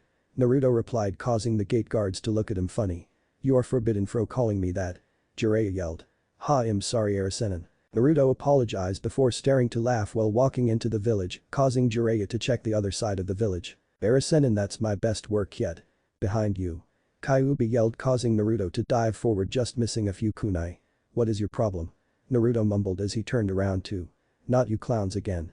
Naruto said, pointing to Kisame and Itachi in their robes. You speak though, but you're nothing without your little friends around. Kisame said as he unwrapped his sword. Damn you Arasenin, when I need you you're not there. Naruto thought as he pulled black lightning from his holder. Naruto, I heard you killed my brother when he tried to escape to Orochimaru. You just killed off the Sharingan. Itachi spoke in a cold tone. No, I did not, there is still you. Naruto quickly blurted out, pointing at Itachi. Nope, don't have the time to have a kid, nor do I want one. Itachi said before activating his Sharingan. Oh, 2S class criminals versus me, always fun. Naruto and Kisame quickly charged each other, meeting in the middle with a clang noise. If I use black lightning to his fullest, then his sword will eat my charka. Naruto thought as he broke the hold and made a swinging motion at Kisame's legs and then bring it up to block the kunai thrown by Itachi. Block this. Kisame yelled as he swung his sword hard at Naruto, who blocked with his sword only to get laughed through the air by the strength of the attack. Damn you Iro-senin, where are you when I need you? Naruto yelled as he smashed through the wall of the building and kept going. Naruto waited for the next thud of the second wall and the feeling for the hard ground that never came. Instead he felt what he thought was a soft pillow. Must have died. He thought as he opened his eyes. Nope. Kyuubi's voice filled his head. As his eyes adjusted he felt a wooden surface under him and saw the face of a very pissed off blonde woman with a diamond on her head. Will you mind getting off me1, she yelled as he sat up. Big melons, short temper, long blonde hair. Found her before you, haha, I beat Iro-senin. He cheered in his head before he remembered the last few moments and faced the hole in the wall with black lightning crackling to life. He flew this way. Came the voice of Kisame as he and Itachi walked through the hole in the wall. Well, looks like the brat got lucky and found some women to protect him. Kisame laughed out, not recognizing that one of the women was Tsunade of the legendary 3. Kisame, don't underestimate her, she was on the same team as Jiraiya. Itachi whispered to his partner. It seems Naruto that you have a knack of finding Sannin to protect you. But it don't matter, Jiraiya I can't win a fight with, but with Tsunade I have the advantage. Itachi said in a cold tone as he locked eyes with Tsunade and morphed his eyes to the Mangekyo. No, Naruto yelled in his head as he knew what was coming and jumped, blocking Tsunade's eyesight by locking eyes with Itachi, who smiled. Fool Tsukiyomi. He whispered as Naruto's one eye went red before his world went black. Welcome, for the next 72 hours you will be stabbed by your own sword. Itachi replied from his spot in front of the cross Naruto was tied to. Shit, Naruto thought as he closed his one eye before the time stopped in the Genjutsu world. Yes, it works. He cheered in his head before a hole opened in the world and he and Itachi got sucked in. Both figures broke out of the other's gaze. How did you do that? No one can break the ultimate Genjutsu. Itachi asked before he noticed the color and shape of Naruto's right eye. Well, looks like my brother still lives on him. Guess your tenant made it so you can use the eye to full power. You continue to surprise me, Uzumaki. Itachi yelled as he charged at Naruto and started some hand signs. You're only helping me, Itachi, like that. Naruto thought as he copied the signs. Fire style. Grand Fireball Jutsu. They both whispered as they blew a huge fireball each that met in the middle.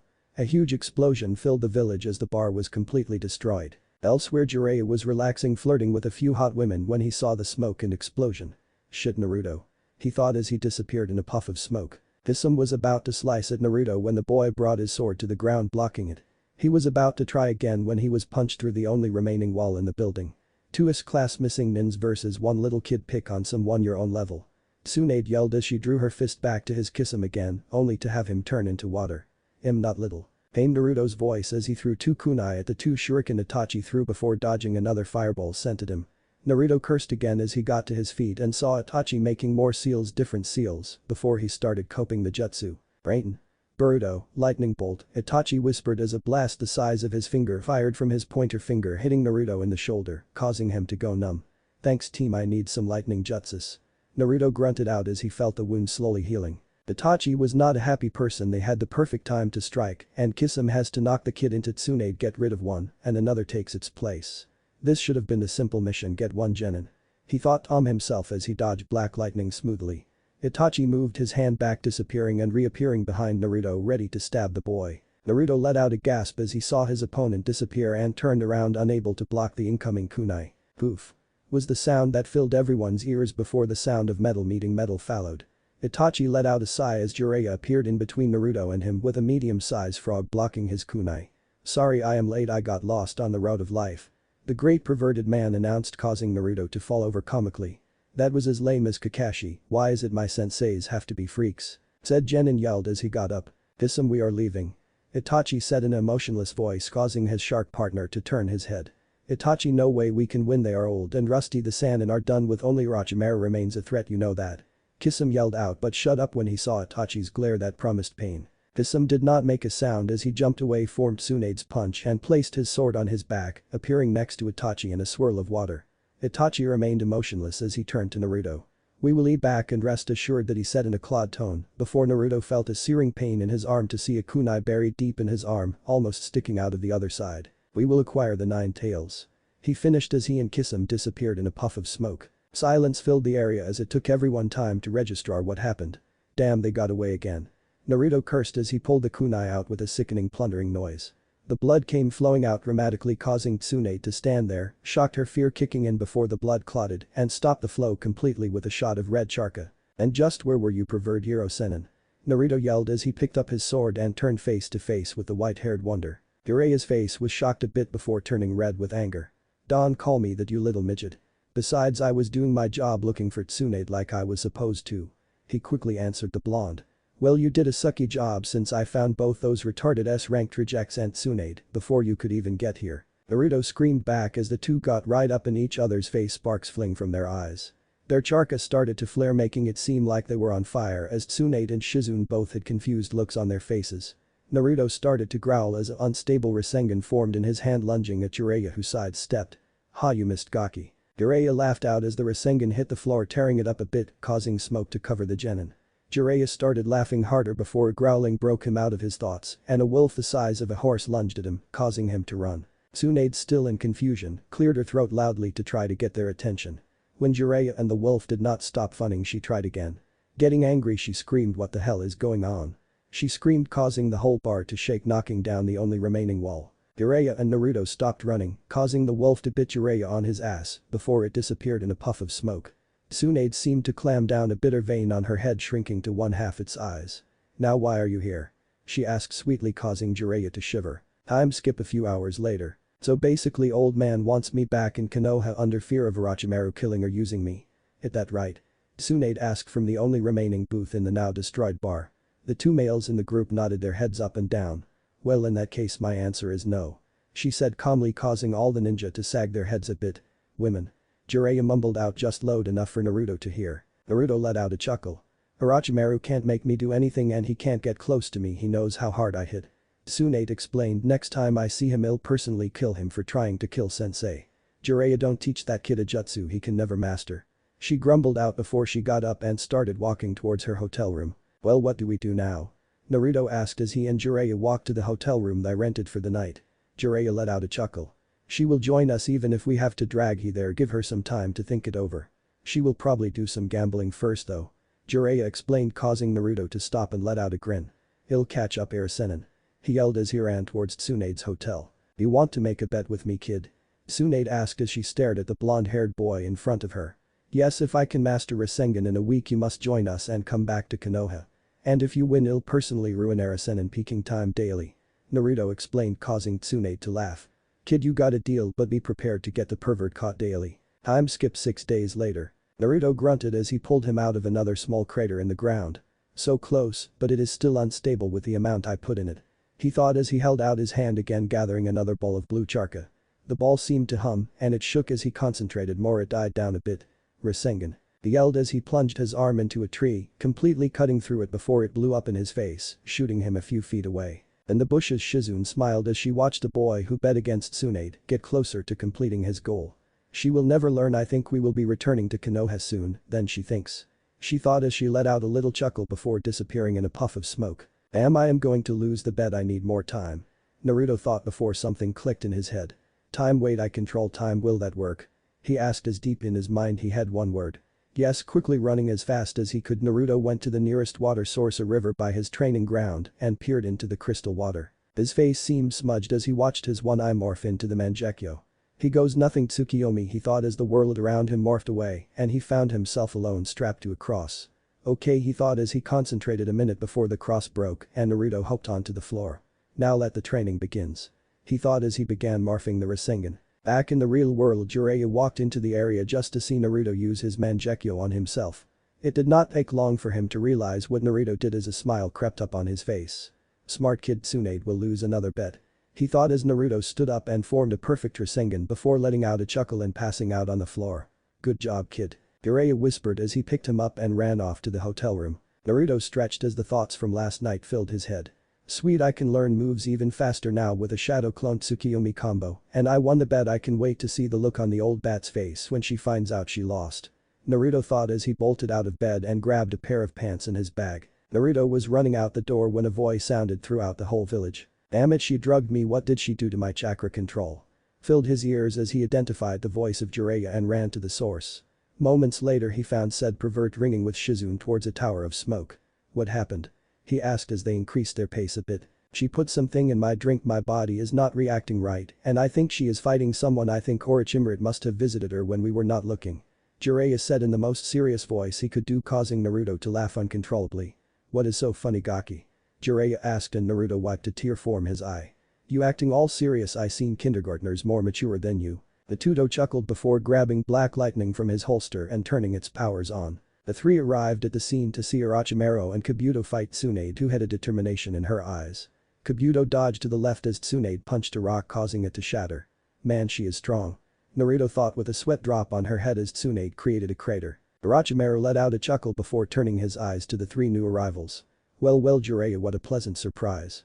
He chuckled out as Jiraiya got into his basic Taijutsu stance and Naruto's blade flared to life. Fire, wind, and earth-style flaming earth bullet. Naruto shouted as 20 small bullets of flaming earth shot at the snake Sannin. Orochimaru's eyes bulged out of his head before let out a chuckle and dodging eyes last one that left a small crater in the ground. Not bad, kid. I see Sarutobi-sensei taught you one of his newer jutsu. Orochimaru said as he cracked his neck back and forward. Naruto let out a chuckle. Nope, those are mine, I taught them to the old man. Naruto whispered out, causing Orochimaru to glare at him. You're the reason my arms don't work anymore. I should have killed you the day the Kyuubi attacked. He yelled as Kabuto appeared next to him, smearing his blood on his master's tattoo and started some hand signs. Jiraiya, Tsunade, and Naruto let out a gasp before they all bit their thumbs and started the same hand signs. 4 cries of summoning jutsu ran through the area as 4 huge poofs of smoke filled the area. Sounds of heavy breathing filled the area as the smoke cleared, revealing Fenner, Kitsayu, Manda and a huge brown snake stared at each other as Jiraiya let out a cry as a small toad stood by him. Hey, give me a snack. He yelled out before seeing the 4 huge beasts and running away. Can't you do anything right? Naruto yelled as he did the same hand signs and summoned Gamabunta next to Fenner that Jiraiya climbed on. Who do you want me to fight? Fenner asked, taking a look at the 4 other summons in the area. They all look weak. He growled out, causing the others to glare at him. The snakes are our enemy. Naruto yelled out, causing Fenner to look at the first snake, the brown one with Kabuto perched on top. You're signing your death warrant, Gamabunta. Manda hissed out as the toad boss blew smoke hit said snake's face. I'd like to see you try. I need a pair of snakeskin boats anyway. Gamabunta replied as the 3 Sannin and their summons charged. Kabuto let out a few cuss words as Fenner charged, his snake being faster than the snake. He quickly started clawing at the creature, causing Naruto and him to jump of their summoned creature to fight on the ground. Getting right to business, he quickly charged Charka to his hands, creating 2 glowing green blade. Naruto charged Charka to his blade, each staring the other down to make the first move. For what seemed like hours they just stared before Naruto threw his blade at Kabuto, causing the medic to jump out of the way as the blade sunk deep in the ground. Kabuto made a downward thrust with his left hand that was blocked by Naruto, who grabbed his wrist. Naruto sidestepped the Kabuto's right hand, allowing for Kabuto to make only a small cut on Naruto's shoulder that healed almost instantly with a burst of red Charka. Naruto grinned as he locked eyes with Kabuto and let Kyuubi's Charka envelop him. What is this killing intent? Kabuto thought as he was unable to move his body. Quickly glancing at his opponent, he noticed the 2 slitted red eyes and the red glow emitting from the blonde-haired boy. The Kyuubi's killing intent, that's not good. He thought as Naruto held out his right hand and Charka started to swirl in his palm. Hey granny, here is where I win the bet. Naruto yelled, causing the Sennin fight to stop momentarily as they saw the blue sphere in Naruto's hand. Nice going, kid, it is not unstable. Jiraiya thought as Tsunade was a bit fuming. Damn it, I am going to lose again. She cursed as Naruto shoved the ball in Kabuto's stomach, yelling the name Rasengan. and blasting the medic 50 yards with him in the now enlarged sphere. Damn, that kid is ruining everything. Orochimaru thought as he charged at his two former teammates. We are not done yet. Jiraiya and Tsunade cursed as their old teammate charged at them with impressive speed. You have grown strong. But we cannot let you win. Jiraiya thought as he charged at the Snake Sannin, who jumped just before Tsunade's fist hit the ground. The earth shook, alerting Naruto to the continuing fight. Almost forgot the snake bastard, Naruto thought as he stood up with the help of Black Lightning. Orochimaru dodged to the left, just missing his old teammate's fist, and his old perverted friend threw some kunai that struck him various places before he turned to mud. Jiraiya cursed under his breath as he felt a kunai press against his neck. Nice try, old friend. Orochimaru whispered as his muscles tightened to pull the kunai. All was quiet for a second before Orochimaru jumped away from the frog Sannin, just as three modern-size wolves jumped out of the ground, just missing him. Acting quickly, the Sannin dispelled the wolves with 3 quick throws of the kunai. Who did that? The Snake Sannin growled out as Naruto stepped into view. Earth-style Fang pursuit Justu is always a useful one. Naruto charged a Sannin, who looked at him with amusement before it changed to interests as the Mangekyo appeared. Orochimaru sent a sidekick that was blocked by the young Genin. Amazing at this age, and he already at a level of a high Chunin. Orochimaru thought as Naruto stabbed him through the heart, only to have him turn to mud and appear behind Naruto with his sword positioned to strike. Naruto. Tsunade screamed out as the sword sliced through the blonde, only for him to turn into mud as well. Damn, he copied one of my jutsu. I need to end this now before I make him even more stronger. Orochimaru thought as he dodged a pair of hands that came out of the ground while sidestepping the stream of fire made by Jiraiya. Naruto quickly grabbed the hilt of his sword, activating it just in time to block Orochimaru's sword, only to gasp as his sword did not slice the blade in half. Kukuku, Naruto, my grass cutter is indestructible. It can't be destroyed by anything, even your special sword of lightning. Orochimaru explained as the blonde Genin quickly broke the hold, slamming his sword into the ground, so only the hilt was above the ground. All the Sannin watched intently as Naruto shoved as much charca into the blade, causing black lightning to erupt from the ground, hitting a passing cloud above everyone's head and raining lightning down onto anyone in the area. He smirked as the Snake Sannin had to form hand signs and disappear into the ground to avoid the lightning, as the two remaining Sannin replaced themselves with logs just before they were hit. Orochimaru let out a bigger chuckle as he emerged feet away from his old teammates and the blonde-haired boy. That was nice. What do you call it? Naruto, catching his breath, pulled his now deactivated sword out of the ground with a quick grunt. Secrete Lightning Kenjutsu Black Haven Strike. It's a skill I have been thinking of trying for a while now, only I can use it due to my special sword, so don't even try coping it, snake bastard. Naruto yelled out as he screamed the name Amaterasu, and the black flames erupted out, flying towards the pale freak. Kukuku, too bad the fox is inside you. I would have loved to take over that body of yours. You have so much talent, Orochimaru mumbled out as he jumped over the black flames before disappearing before everyone's eyes. But you still have a while before you can keep up with me. Came a voice right by Naruto's ear as he looked over to see Orochimaru next to him. Even though the Sharingan could keep up with his movements, my body can't.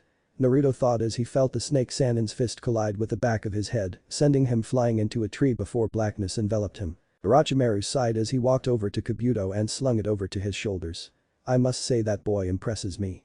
Orochimaru said out loud as he turned to his two old teammates before disappearing in a puff of smoke. Jiraiya let out a curse as Tsunade and Shizune ran over to his fallen apprentice. Naruto, you okay? He asked as he shook the kid, only to get pulled away by Shizune as Tsunade looked him over. Nothing critical, Orochimaru just hit a pressure point in his neck. He will be out for a bit. She mumbled out as they picked up the boy. Let's get moving to Konoha. Way to go, kid, you got Konoha, Tsunade, because of you. Jiraiya thought as he watched the sleeping figure on Tsunade's shoulders move a little. Naruto once again found himself in front of the cage of the mighty and powerful Kyuubi, or so he liked to be called. Woo's up, Fluffy, Naruto yelled out as a vein appeared on the great beast's head. Insolent fool, do not address the great Kyuubi no Kitsune like that. Roared the great beast, causing a smirk to appear on Naruto's features. Why did you call me here, fox? Kyuubi straightened himself up as he stared straight into Naruto's clear blue eyes, with one flicking red every now and then. What the hell were you thinking fighting the Snake Sannin? He could have killed you. Just because you have that Sharingan means nothing. You do not know how to fully use it yet, and your body's strength is not up. Just because you can see him and copy him does not mean you can win. You have been getting into too many fights lately. Itachi and Orochimaru 2S class criminals. What do you think a genin could do?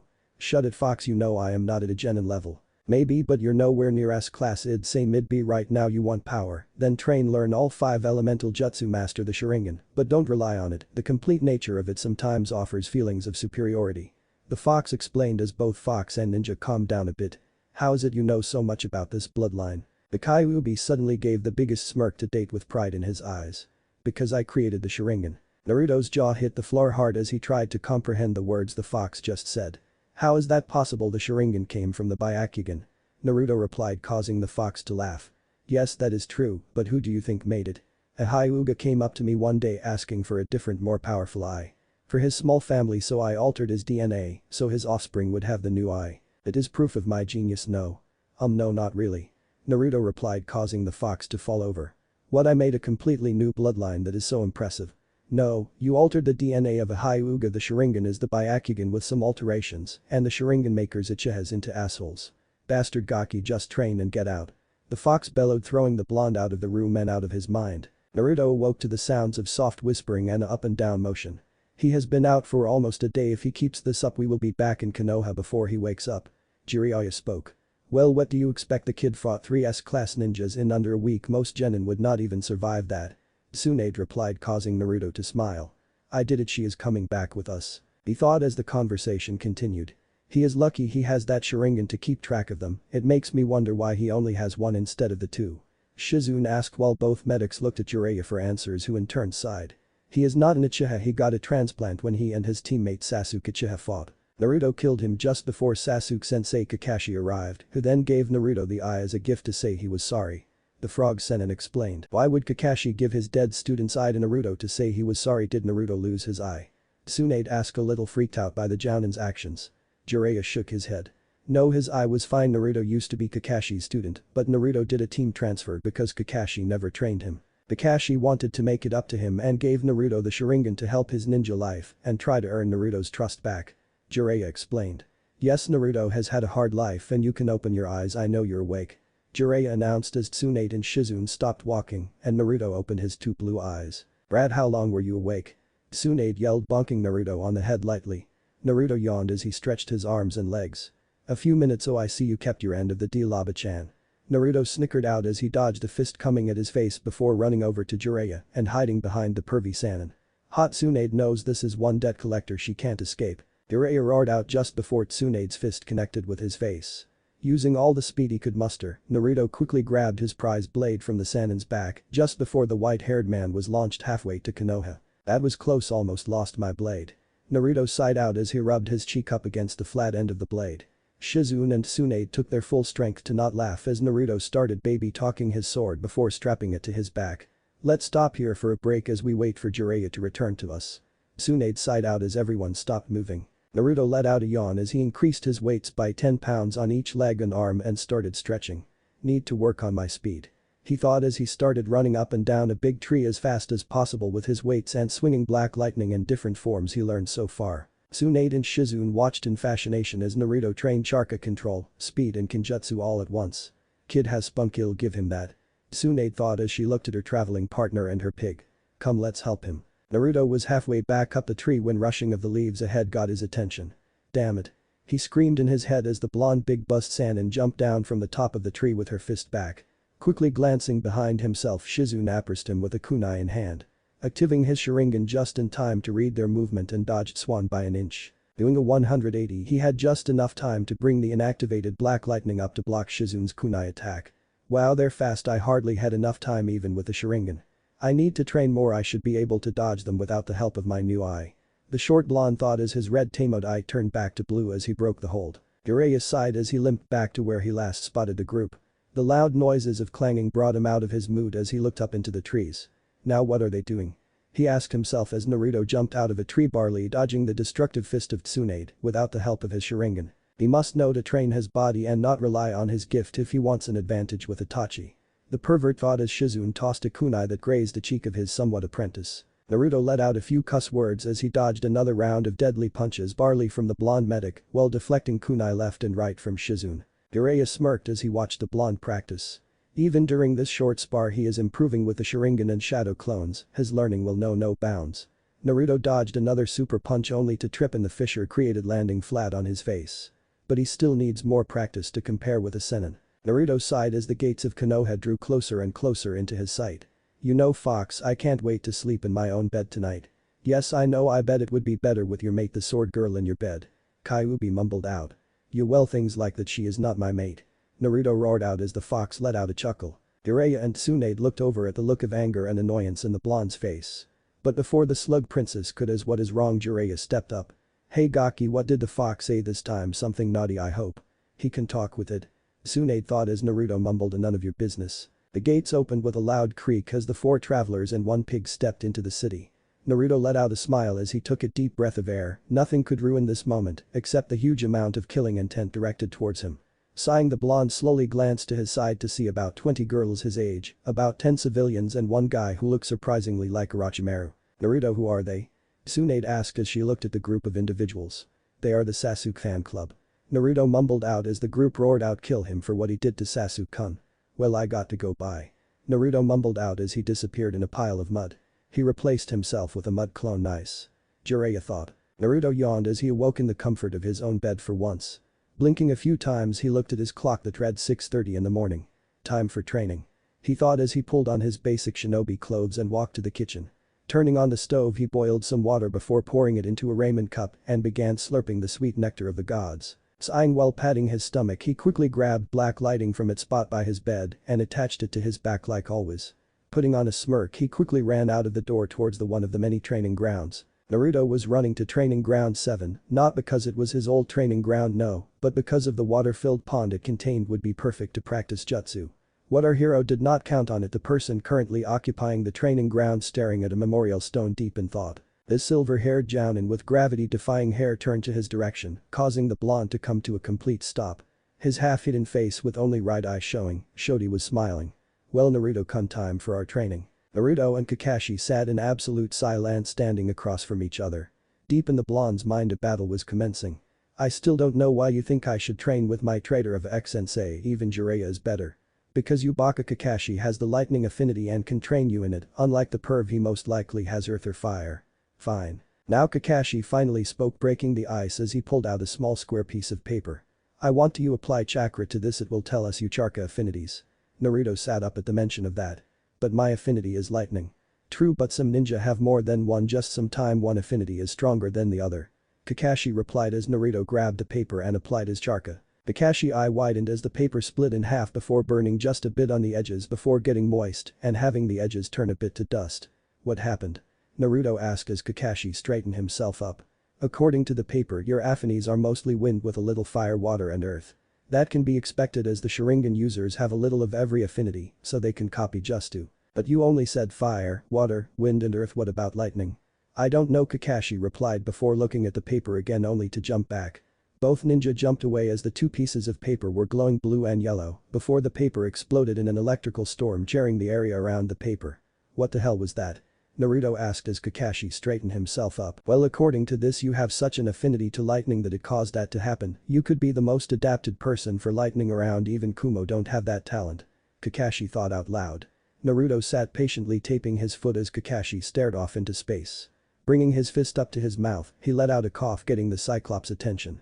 "So what does that mean?" he asked since his knowledge was limited on affinities. "Oh yes," Kakashi said while leaning up on the nearest tree while closing his eye for a minute only to open it up again quickly. "It means the lightning element will come very quickly to you. Lightning-based jutsu will be very easy to learn, some might not even need hand signs after a short time. You will be able to create your own jutsu faster than others as long as it's lightning-based. If you called on your chakra it would look normal, but with the slightest concentration you can turn your chakra into lightning. You should be able to bend the element to your will.